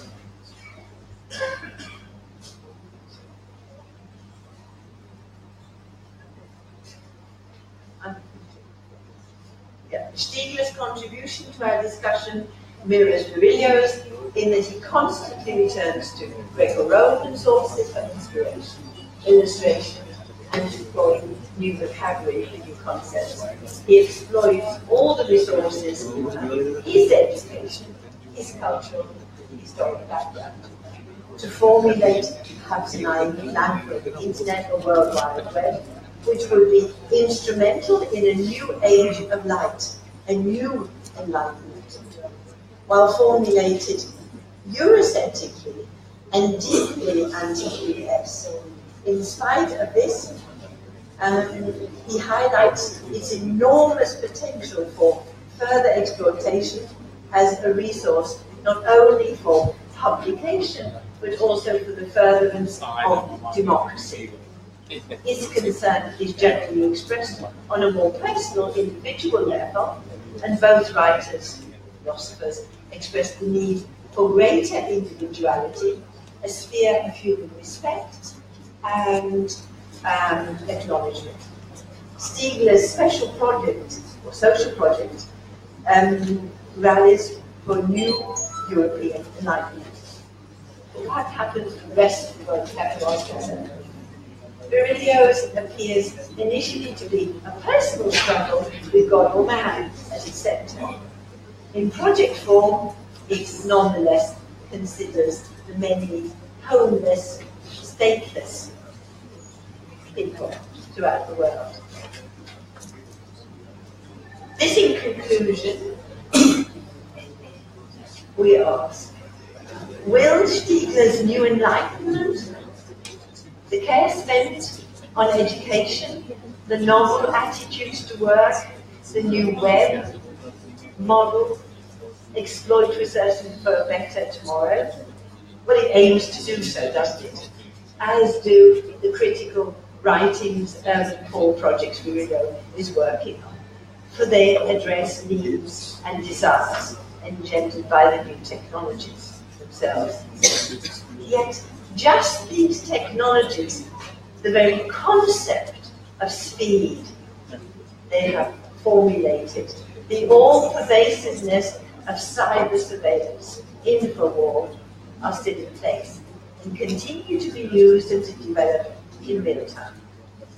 The solutions might alleviate the situation, the fear, the pressure, the presentiments, until the next WikiLeaks. Thank you very much.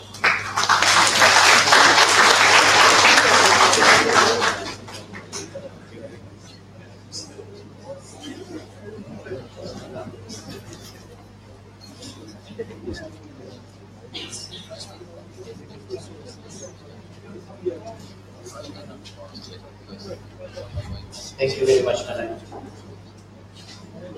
As we appreciate with gratitude the presence of each and every one of the guests, we would also like to present you a token of appreciation.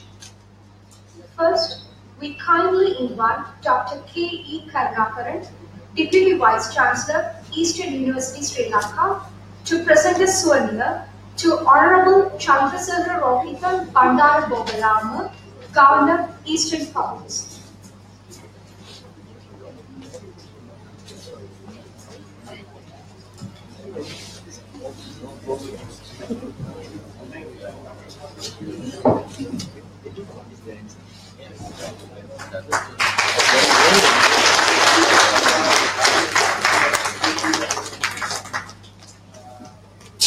Thank you very much, sir. Now, we would like to invite our chief guest, Honorable Chandrasekhara Rohita Bandara Bogalama, Governor, Eastern Province, to address the audience.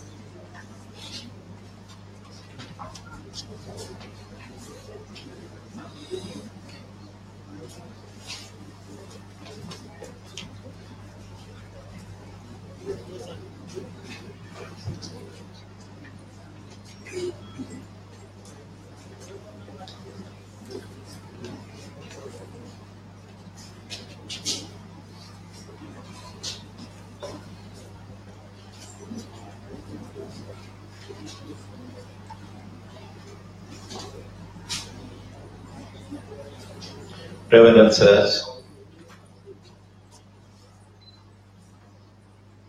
the special guest, Professor Mohan Silva, guest of honor, the Vice Chancellor, Acting Vice Chancellor of the Eastern University, Sri Lanka, Dr. Karnakara, the distinguished members of the Council of the Eastern Province, the Eastern University,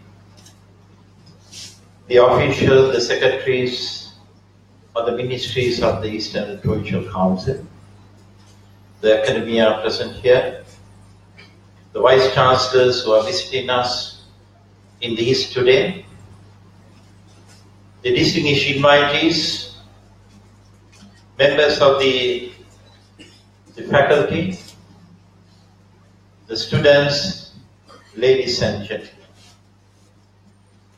It gives me immense pleasure to be associated with a continuing conference that is being held on an annual basis.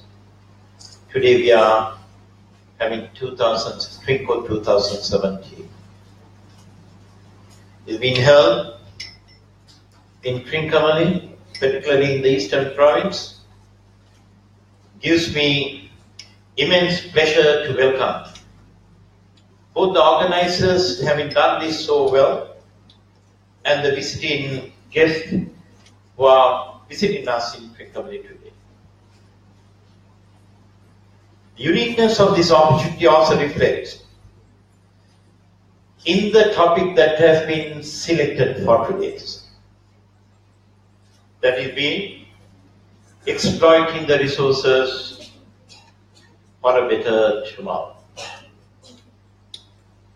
A lot was discussed and said on the topic that is associated for discussion and for deliberations in the coming days. And I'm happy that my contribution equally could be placed before your considerations. Today we are gathered in a unique location in Nilabeli, in Trincomalee district, in the eastern province of Sri Lanka, that commands untold resources. Maybe historically, a lot of these resources were better identified by the outsider than the insiders of our country. We have a history of foreign pursuit for our resources in Sri Lanka. That's how Trincomalee was made out to be. One of the key locations in the whole world, dating back to a couple of centuries, maybe a millennium. We have had our human presence, a great heritage and a culture associated. Not only with Eastern Province, but of Sri Lanka. But Eastern Province commands a fairly identifiable distinction in terms of our links, both within and outside Sri Lanka. The time of Gautama Buddha attained Buddhahood. There were two merchants that traveled to Sri Lanka. Tapassu, Balu. And within 70 days of attainment of Buddhahood, these two merchants landed in Sri Lanka. And a place close to where we are gathered today. And that is at Giridandu Sai was made as the first pagoda. The time Lord Buddha himself was living. And that speaks of over 2,600 years of our living history, where trading was taking place. Otherwise, Indian merchants, Tapassu and Balga, wouldn't have visited us in Sri Lanka. Our links with the Roman Empire, with the East, and followed by the Silk Route, dates back to centuries.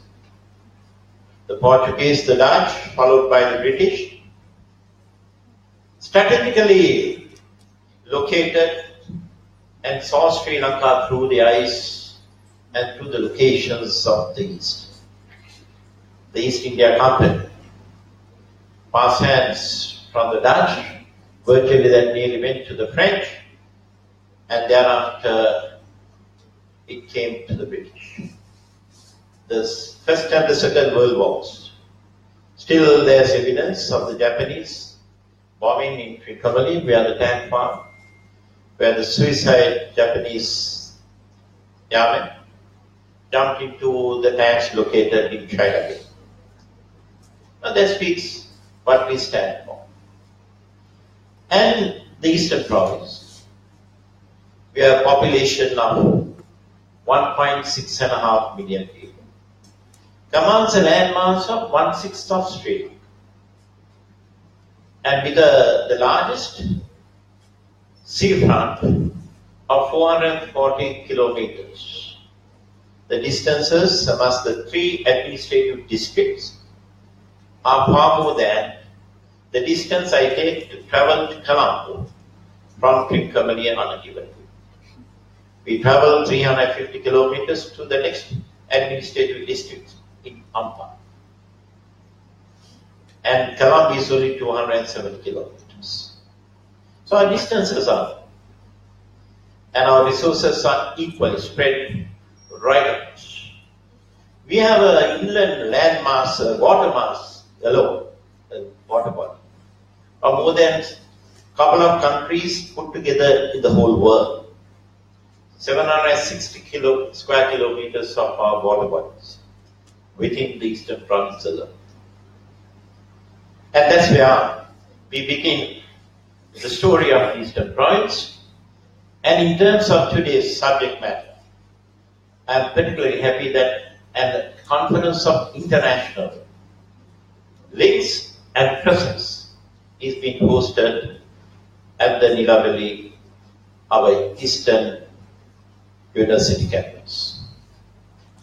With this, let me relate to the theme for today's session, being exploiting resources for a better tomorrow.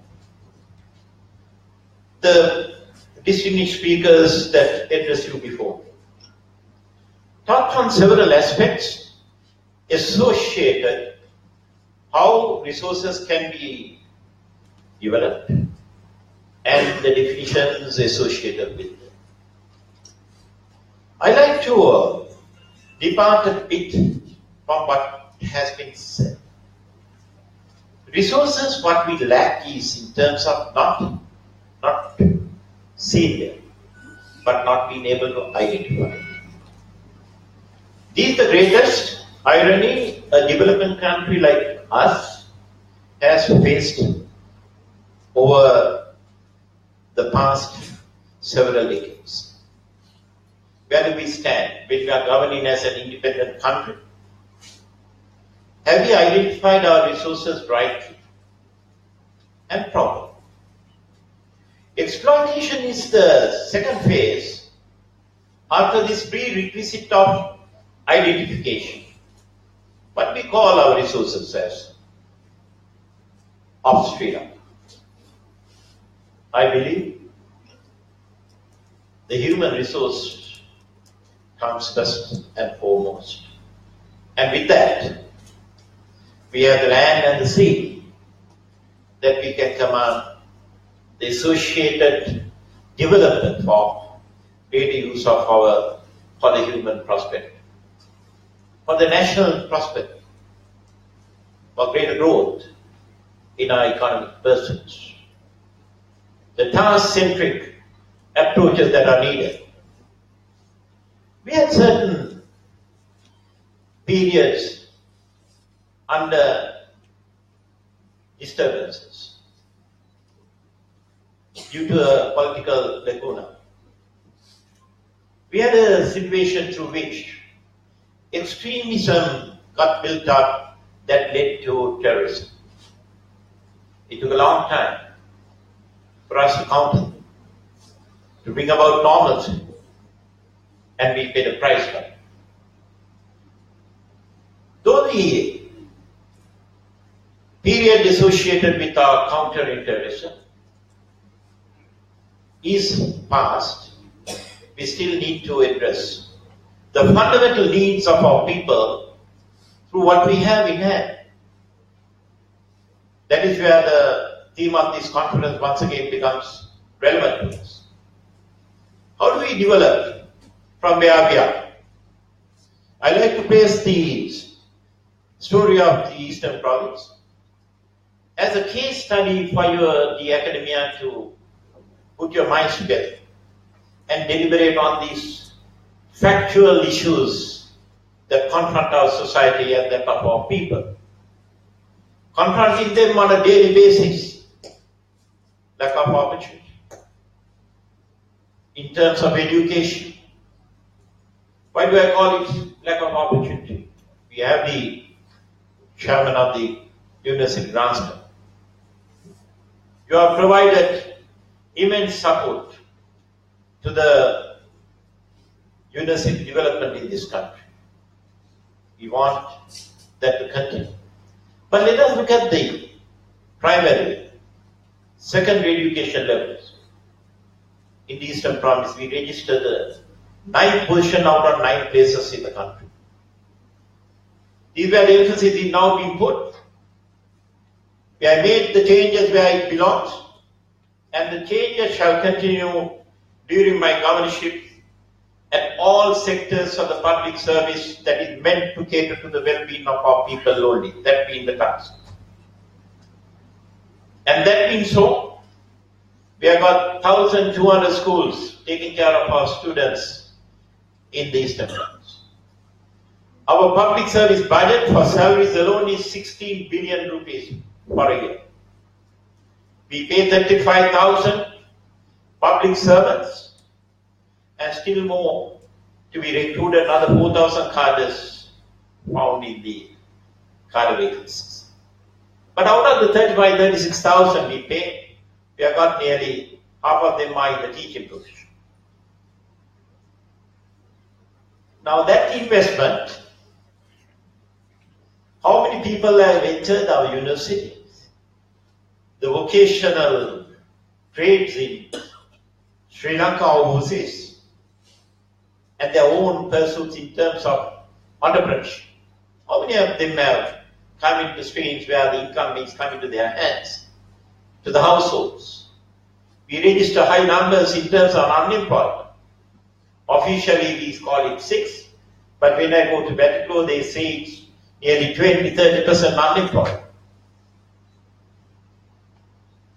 Our per capita income in eastern provinces, in spite of all the resources, from the sea to the land to the others, is far below the national norm. Now, contribution to the GDP. In certain sectors, we are high. In the agriculture, in paddy, we contribute 24% of the country's requirement of paddy. The rice, fisheries, we are around 17%. In the milk industry, we have got over 400,000 cattle, livestock, but we contribute only 100 million liters for a year. The average, if you divide by 250,000 cattle heads, you will get a very mean number. This is where we have lost the proper identification of our resources. How can our people go starving when we are so rich in terms of our fisheries catch, in terms of our rice production, and in terms of the potential for dairy development? How can our people be without the normal basic income levels in their households? And where has our capital investment on the people have gone in terms of salaries paid to the public service? Why do we want more public servants? When we have got 36,000 in addition to what the national government is providing in terms of their own service. Centre provides another 25,000. The military has another 40,000. The police have another couple of thousands. The Kacheri, the GES, the divisional secretaries, they have their own staff. And there are national hospitals, provincial hospitals, national schools, provincial schools, and all put together. Where are we heading in this country? We are draining ourselves. We are a country, since independence, still not come up in terms of being able to say we are free of aid. We are only trading. I can remember a senior colleague of mine in politics, late Minister Lalit Athulam. When I was an advisor to one of his ministries, we were trying to do barter deals for fertilizer from abroad because we wanted to get fertilizer for our farmers. And it was a big requirement in the country. I told the minister, so why don't we do the barter deal and we get fertilizer against what we can supply to, at that time it was BSSR. He said, Rohita, no more 8 thoughts have to be entertained. We must start trade. And that was the beginning of a free economic trading pattern that got developed in this country. And today still, the foreign callers that see me on a regular basis, not as the foreign minister of this country, but as the governor of the Eastern Province, they are only talking in terms of assistance.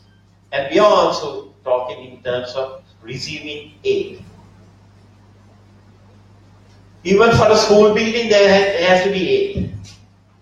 For a hospital, for a dialysis machine, we are looking at aid. Here we are doling out our recurrent expenditure in billions. These where the academia has now come together with the policymakers. Look at these key issues right before us, right before the people. Not only in terms of political platform talk, but real meaning for the people that matters in this country. Now we are currently pursuing recruitment of 1,700 graduates to be placed as teachers. Now I have been told candidates who have the strengths and the skills to pursue other goals in life have the comfort of seeking in terms of a teaching job where they can go from home to school, enjoying the holidays, and doing everything well but teaching properly, and ultimately retiring someday in life. So much so that the demand was such that I had to increase the age of recruitment to 45 years, Professor. Where do you find this? And the politicians look at accommodation. Our talent is completely ignored, and they are never been told you pursue your talents and be what you should become. Not to take the comfort of finding your way into a profession or to a job purely for the sake of getting a salary and retiring with a pension. I mean, this mindset has to change if this country to prosper. Leaving aside the Eastern Province, the country right across. President Maithripala Sirisena, His Excellency, is pursuing a goal of making us self-sufficient in our agricultural requirement. On the 1st of October, we are beginning another revolution that we termed as the agricultural pursuit. And it's a 7-day program that we want to introduce the need for us to grow what we should eat. Have your own meat, have your own food. That's not only for production, but for food security for the people of our country. Now, these are practical and meaningful goals. Having bettered the war, people cannot be deprived of their meals, their food, their education, their health, and for that, no government can cater equally with all the type of investment that is required there too. That is where the human capital development to become entrepreneurs, to become resource identified centric pursuits. And here is not only distinguished professors, we also have the sea, what we see, and beyond the sea we have got the continental shelf. By the year 2020, when I was foreign minister, we made our submissions to the Continental Shelf Identification Commission of the United Nations, and by the time we get the added sea base, the shelf or the sea, we have the exploitation that lies for us to pursue our economic advantage over the very resources as well. Now the exploitation of resources are available, but where are we going to benefit out of that is the issue. Our resources are well known. Textbook information to other information. As our keynote address, the speaker, the lady professor said, the West has identified the scientific development in their pursuits of development for their parts of the world, along with what is available from the other parts of the world, so that they will get the benefit in terms of bringing that together for their people.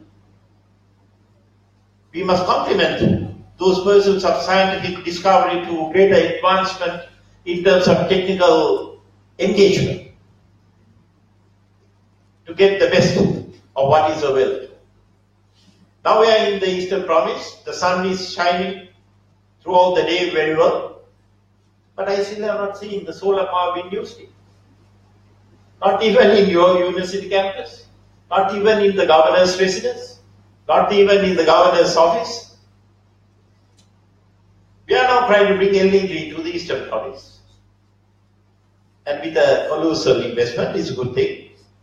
We need about another 400 megawatts of power. We have the new avenues that we have catered in terms of exports. On bunkering, the IOC Indian Oil Company has pursued their goals well. I want to see that Trincomalee Harbour becomes busy as an international port. And for that, we need industry-led exports taking place or even transshipments. These are greater areas for us to pursue. But basic thing lies, have we identified? what can be done. That's where the pre-stage of exploitation, or what I would like, as politicians, we normally would say we are exploiting. We like to say we are manipulating. So that's because this exploitation word went all over the world, and we sometimes didn't have means to defend ourselves. And only the imperialists could defend their schemes of exploitation, because they had the correct tools in hand, including a favorable media international. Now with that, let us look at your deliberations being centric in terms of what should be done correctly for us to have a better tomorrow. How can we balance this act of human resource development along with our opportunities that lie on our soil for greater enhancement? The strengths in terms of what we lie, in terms of our seas, and our locations that have an international appeal for strategic value, we must use this. Why should the Trincomalee waters be used for international navigation? It should be an open place. We are next only to Rotterdam in terms of the size and the scale and the depth and the draft of the port of Trincomalee. Now we are looking for the Japanese to bring some assistance to extend our quay for greater use being done. Because of course, quays have been built, but we could easily build quays in our ports. We must have public-private partnerships, which is now the theme of the government, which I welcome. Honorable Prime Minister is very keen in doing that. What we planned when I myself was Industries Minister and the Honorable Prime Minister was at that time the Prime Minister in 2001, 2002, 2003, remained dormant because of the intervening circumstances in the region. Now the time has opened. Reconciliation has become an area where bringing the divide to be united. The greater respect to one another in the region, which we have instilled in terms of a dual language policy being followed. We speak in Sinhalese as much as in Tamil. And where I can't speak in Tamil, I have a translation. And I insist that we respect both languages all over, wherever there is official communications and functions on. Our school curriculum will have to be changed, and with the principals having to lead the responsibility. I learned one thing from, not one, I learned a lot from Professor Mark Silva's address. One is where you said, where the doctors were supposed to be checked by the nurses. I need to introduce that, where the principals will get checked by an inside development which I have been. Because if the principals can't produce good students, they should not be principals in those schools. I mean, that's a basic thing. When we are taught in our schools, teachers taught us that we studied as much as we got through our exams, and we were meant to be what we should become. So that's where the beginning will take place.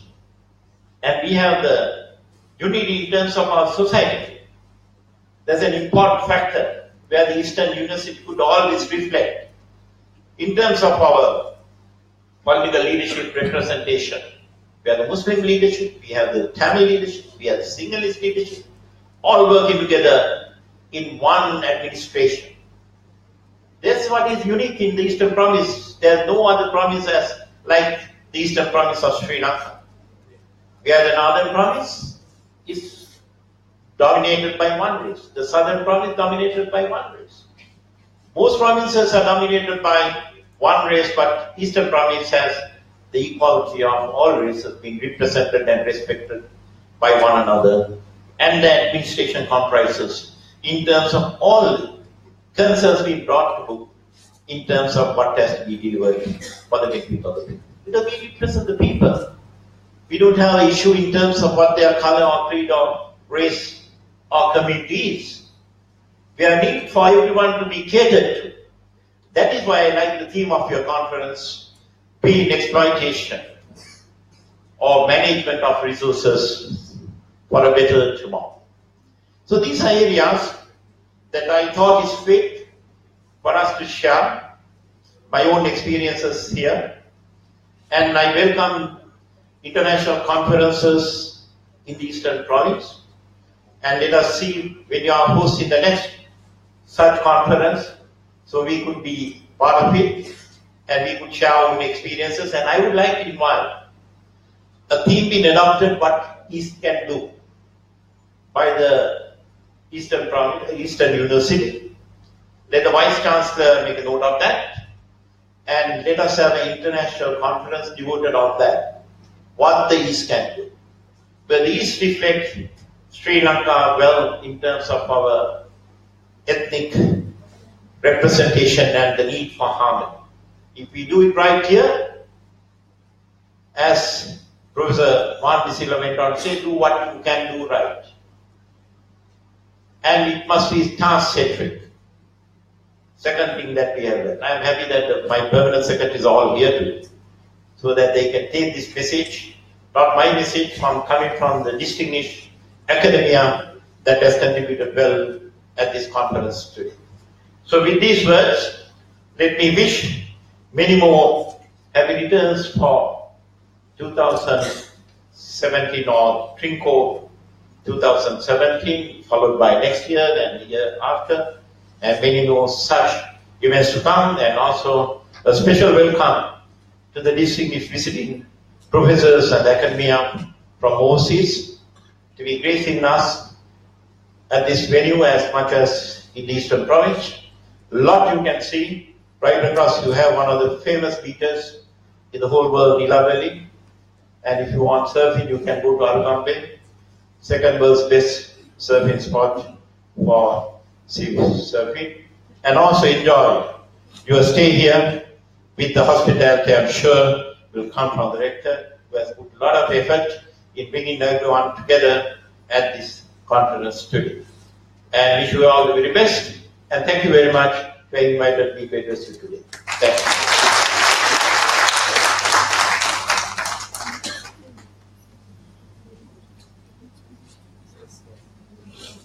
Thank you very much, sir. Now, we kindly invite Dr. V. Kanavasinghe, Rector, Trincomalee Campus, to present the souvenir to our special guest, Professor Mohan D. Silva, Chairman, University Grant Commission, Sri Lanka.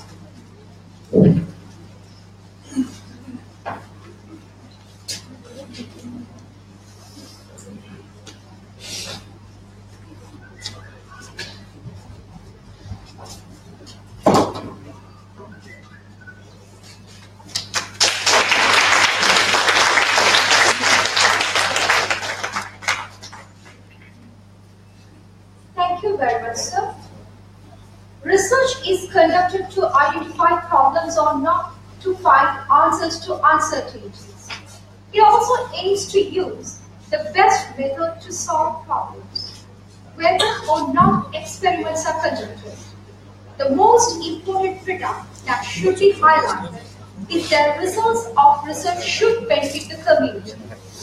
Finally, came the moment to announce the names of the winners for scientific and social science category.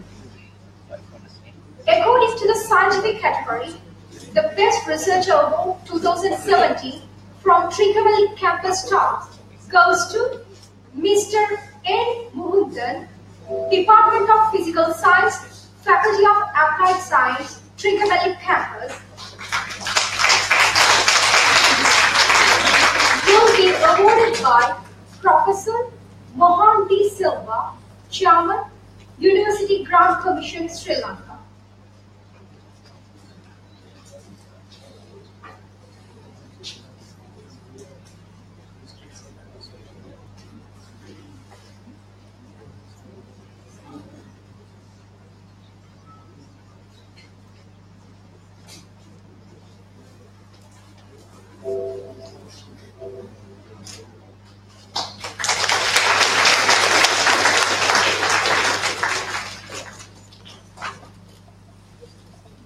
Thank you very much, sir. According to the social science category, Best Researcher Award 2017 from Trincomalee campus goes to Dr. J.S. Rohan Savarimuthu from Department of Languages and Communication Studies. Will be awarded by Dr. K. Karunakaran, Deputy Vice Chancellor, Eastern University, Sri Lanka.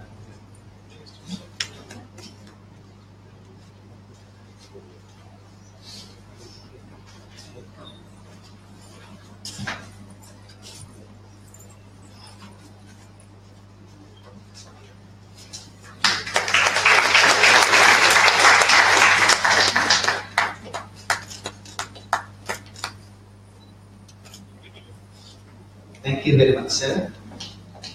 Preservation, creation and dissemination of knowledge, traditions, cultures and system of thoughts are the duties of any higher educational institution, and a newsletter plays an important role in recording and disseminating the process and function.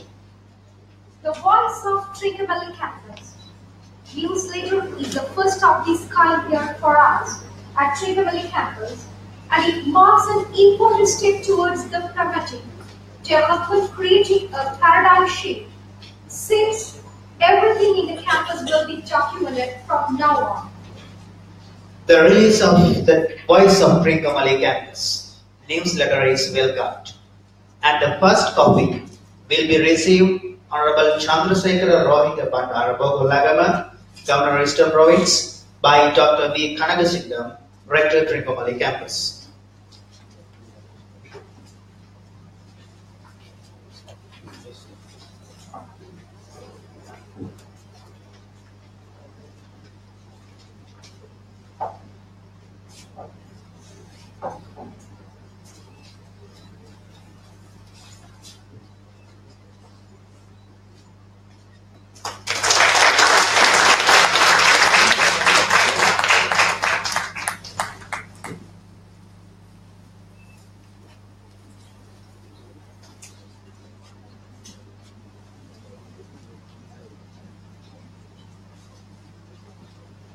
We now invite the co-secretary of this conference, Mr. E. D. Veerasingham, to propose the vote of thanks.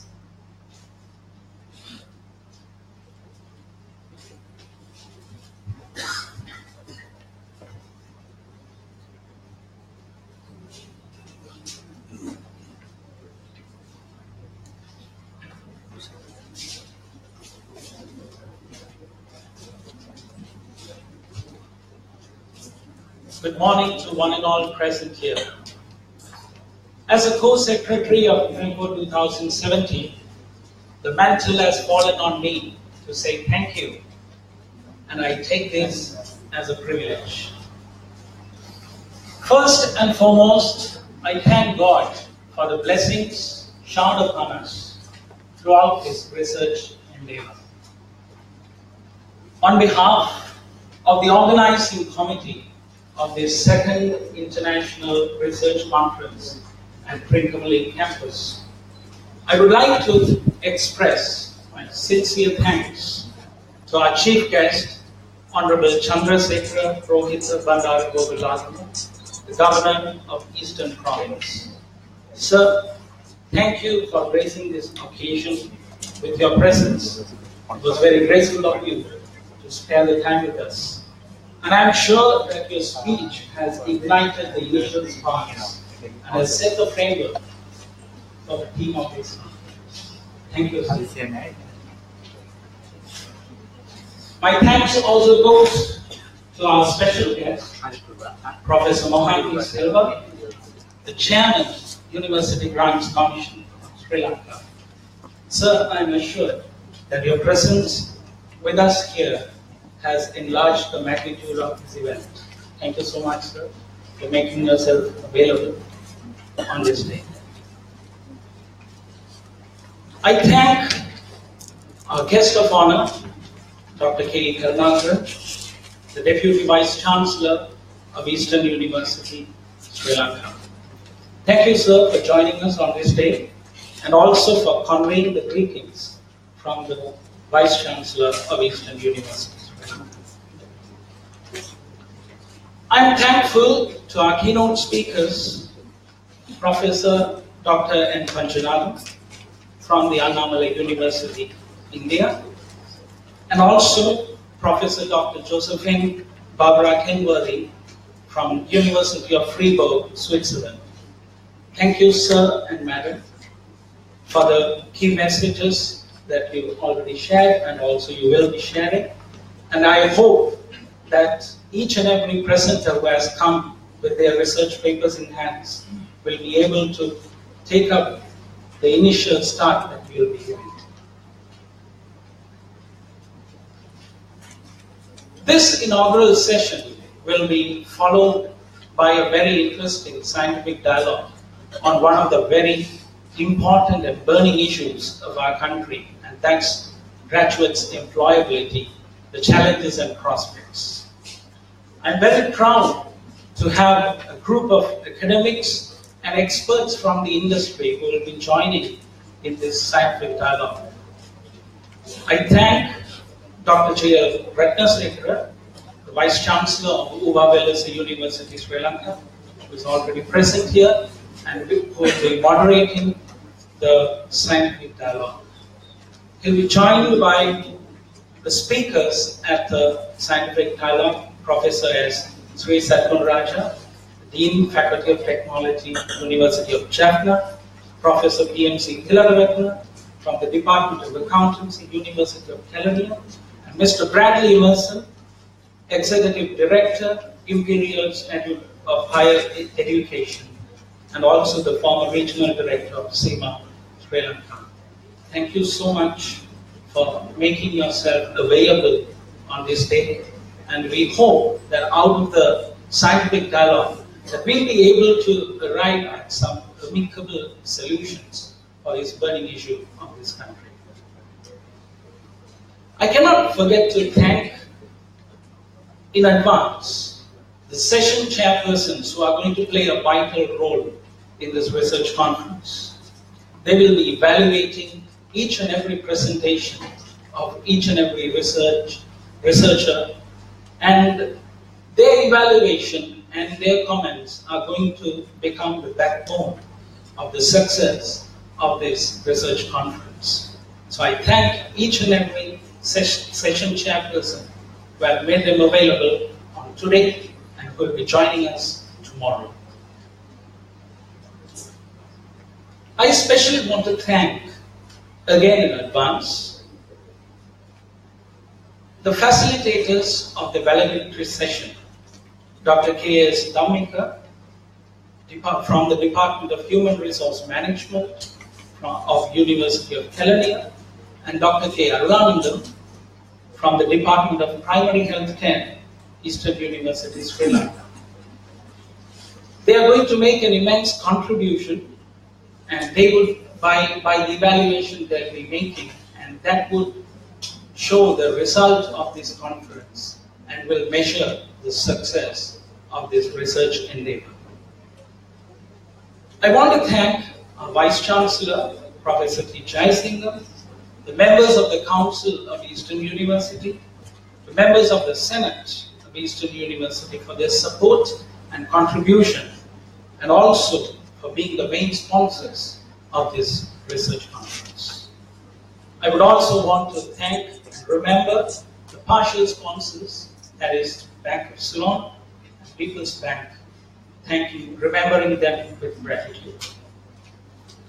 All academics and scholars from various universities, higher educational institutes, and administrators from the various departments and organizations, thank you for joining with us in witnessing this special day at Trincomalee campus.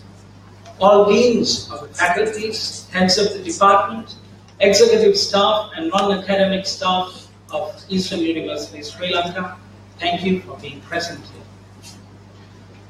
The leadership and example, the leadership by example and guidance that we received from Dr. V. Kanagasingham, the Rector Trincomalee Campus, Eastern University, Sri Lanka, is immense. And I'm thankful to him for all the effort and support he has rendered in organizing this research endeavor.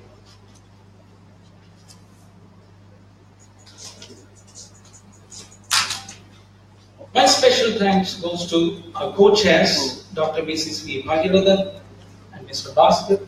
Thank you, sir and madam, for the leadership that you have given for the organizing committee, all subcommittee members, and the persons in charge for the advice and contribution they have given towards this conference. I cannot forget my co-secretary, Mr. K. Balashankar. He has been such a great partner in this whole process of making this research conference work through successfully. The last but not the least, all the presenters, the researchers who have come here, who are making the backbone of this conference. Thank you so much. And also, I would like to thank the anchors of this inaugural session, Mr. Sumit Dhananjaya and Ms. Saranya, the youngest in the academic family, the two youngest people in the academic family of Trincomalee campus. Wishing you all a blessed day ahead. Thank you.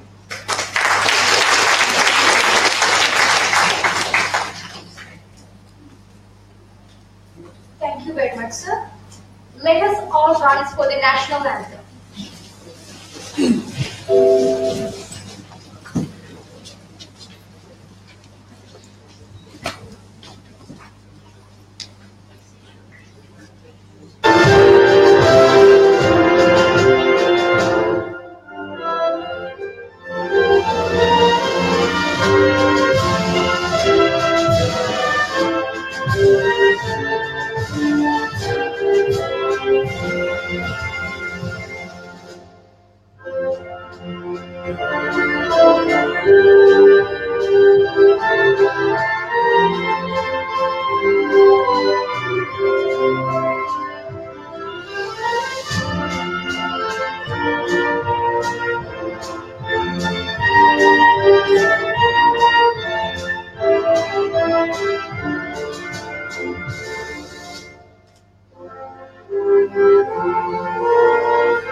The next item on the agenda is tea break for 15 minutes, and you will be served your refreshment in the second floor.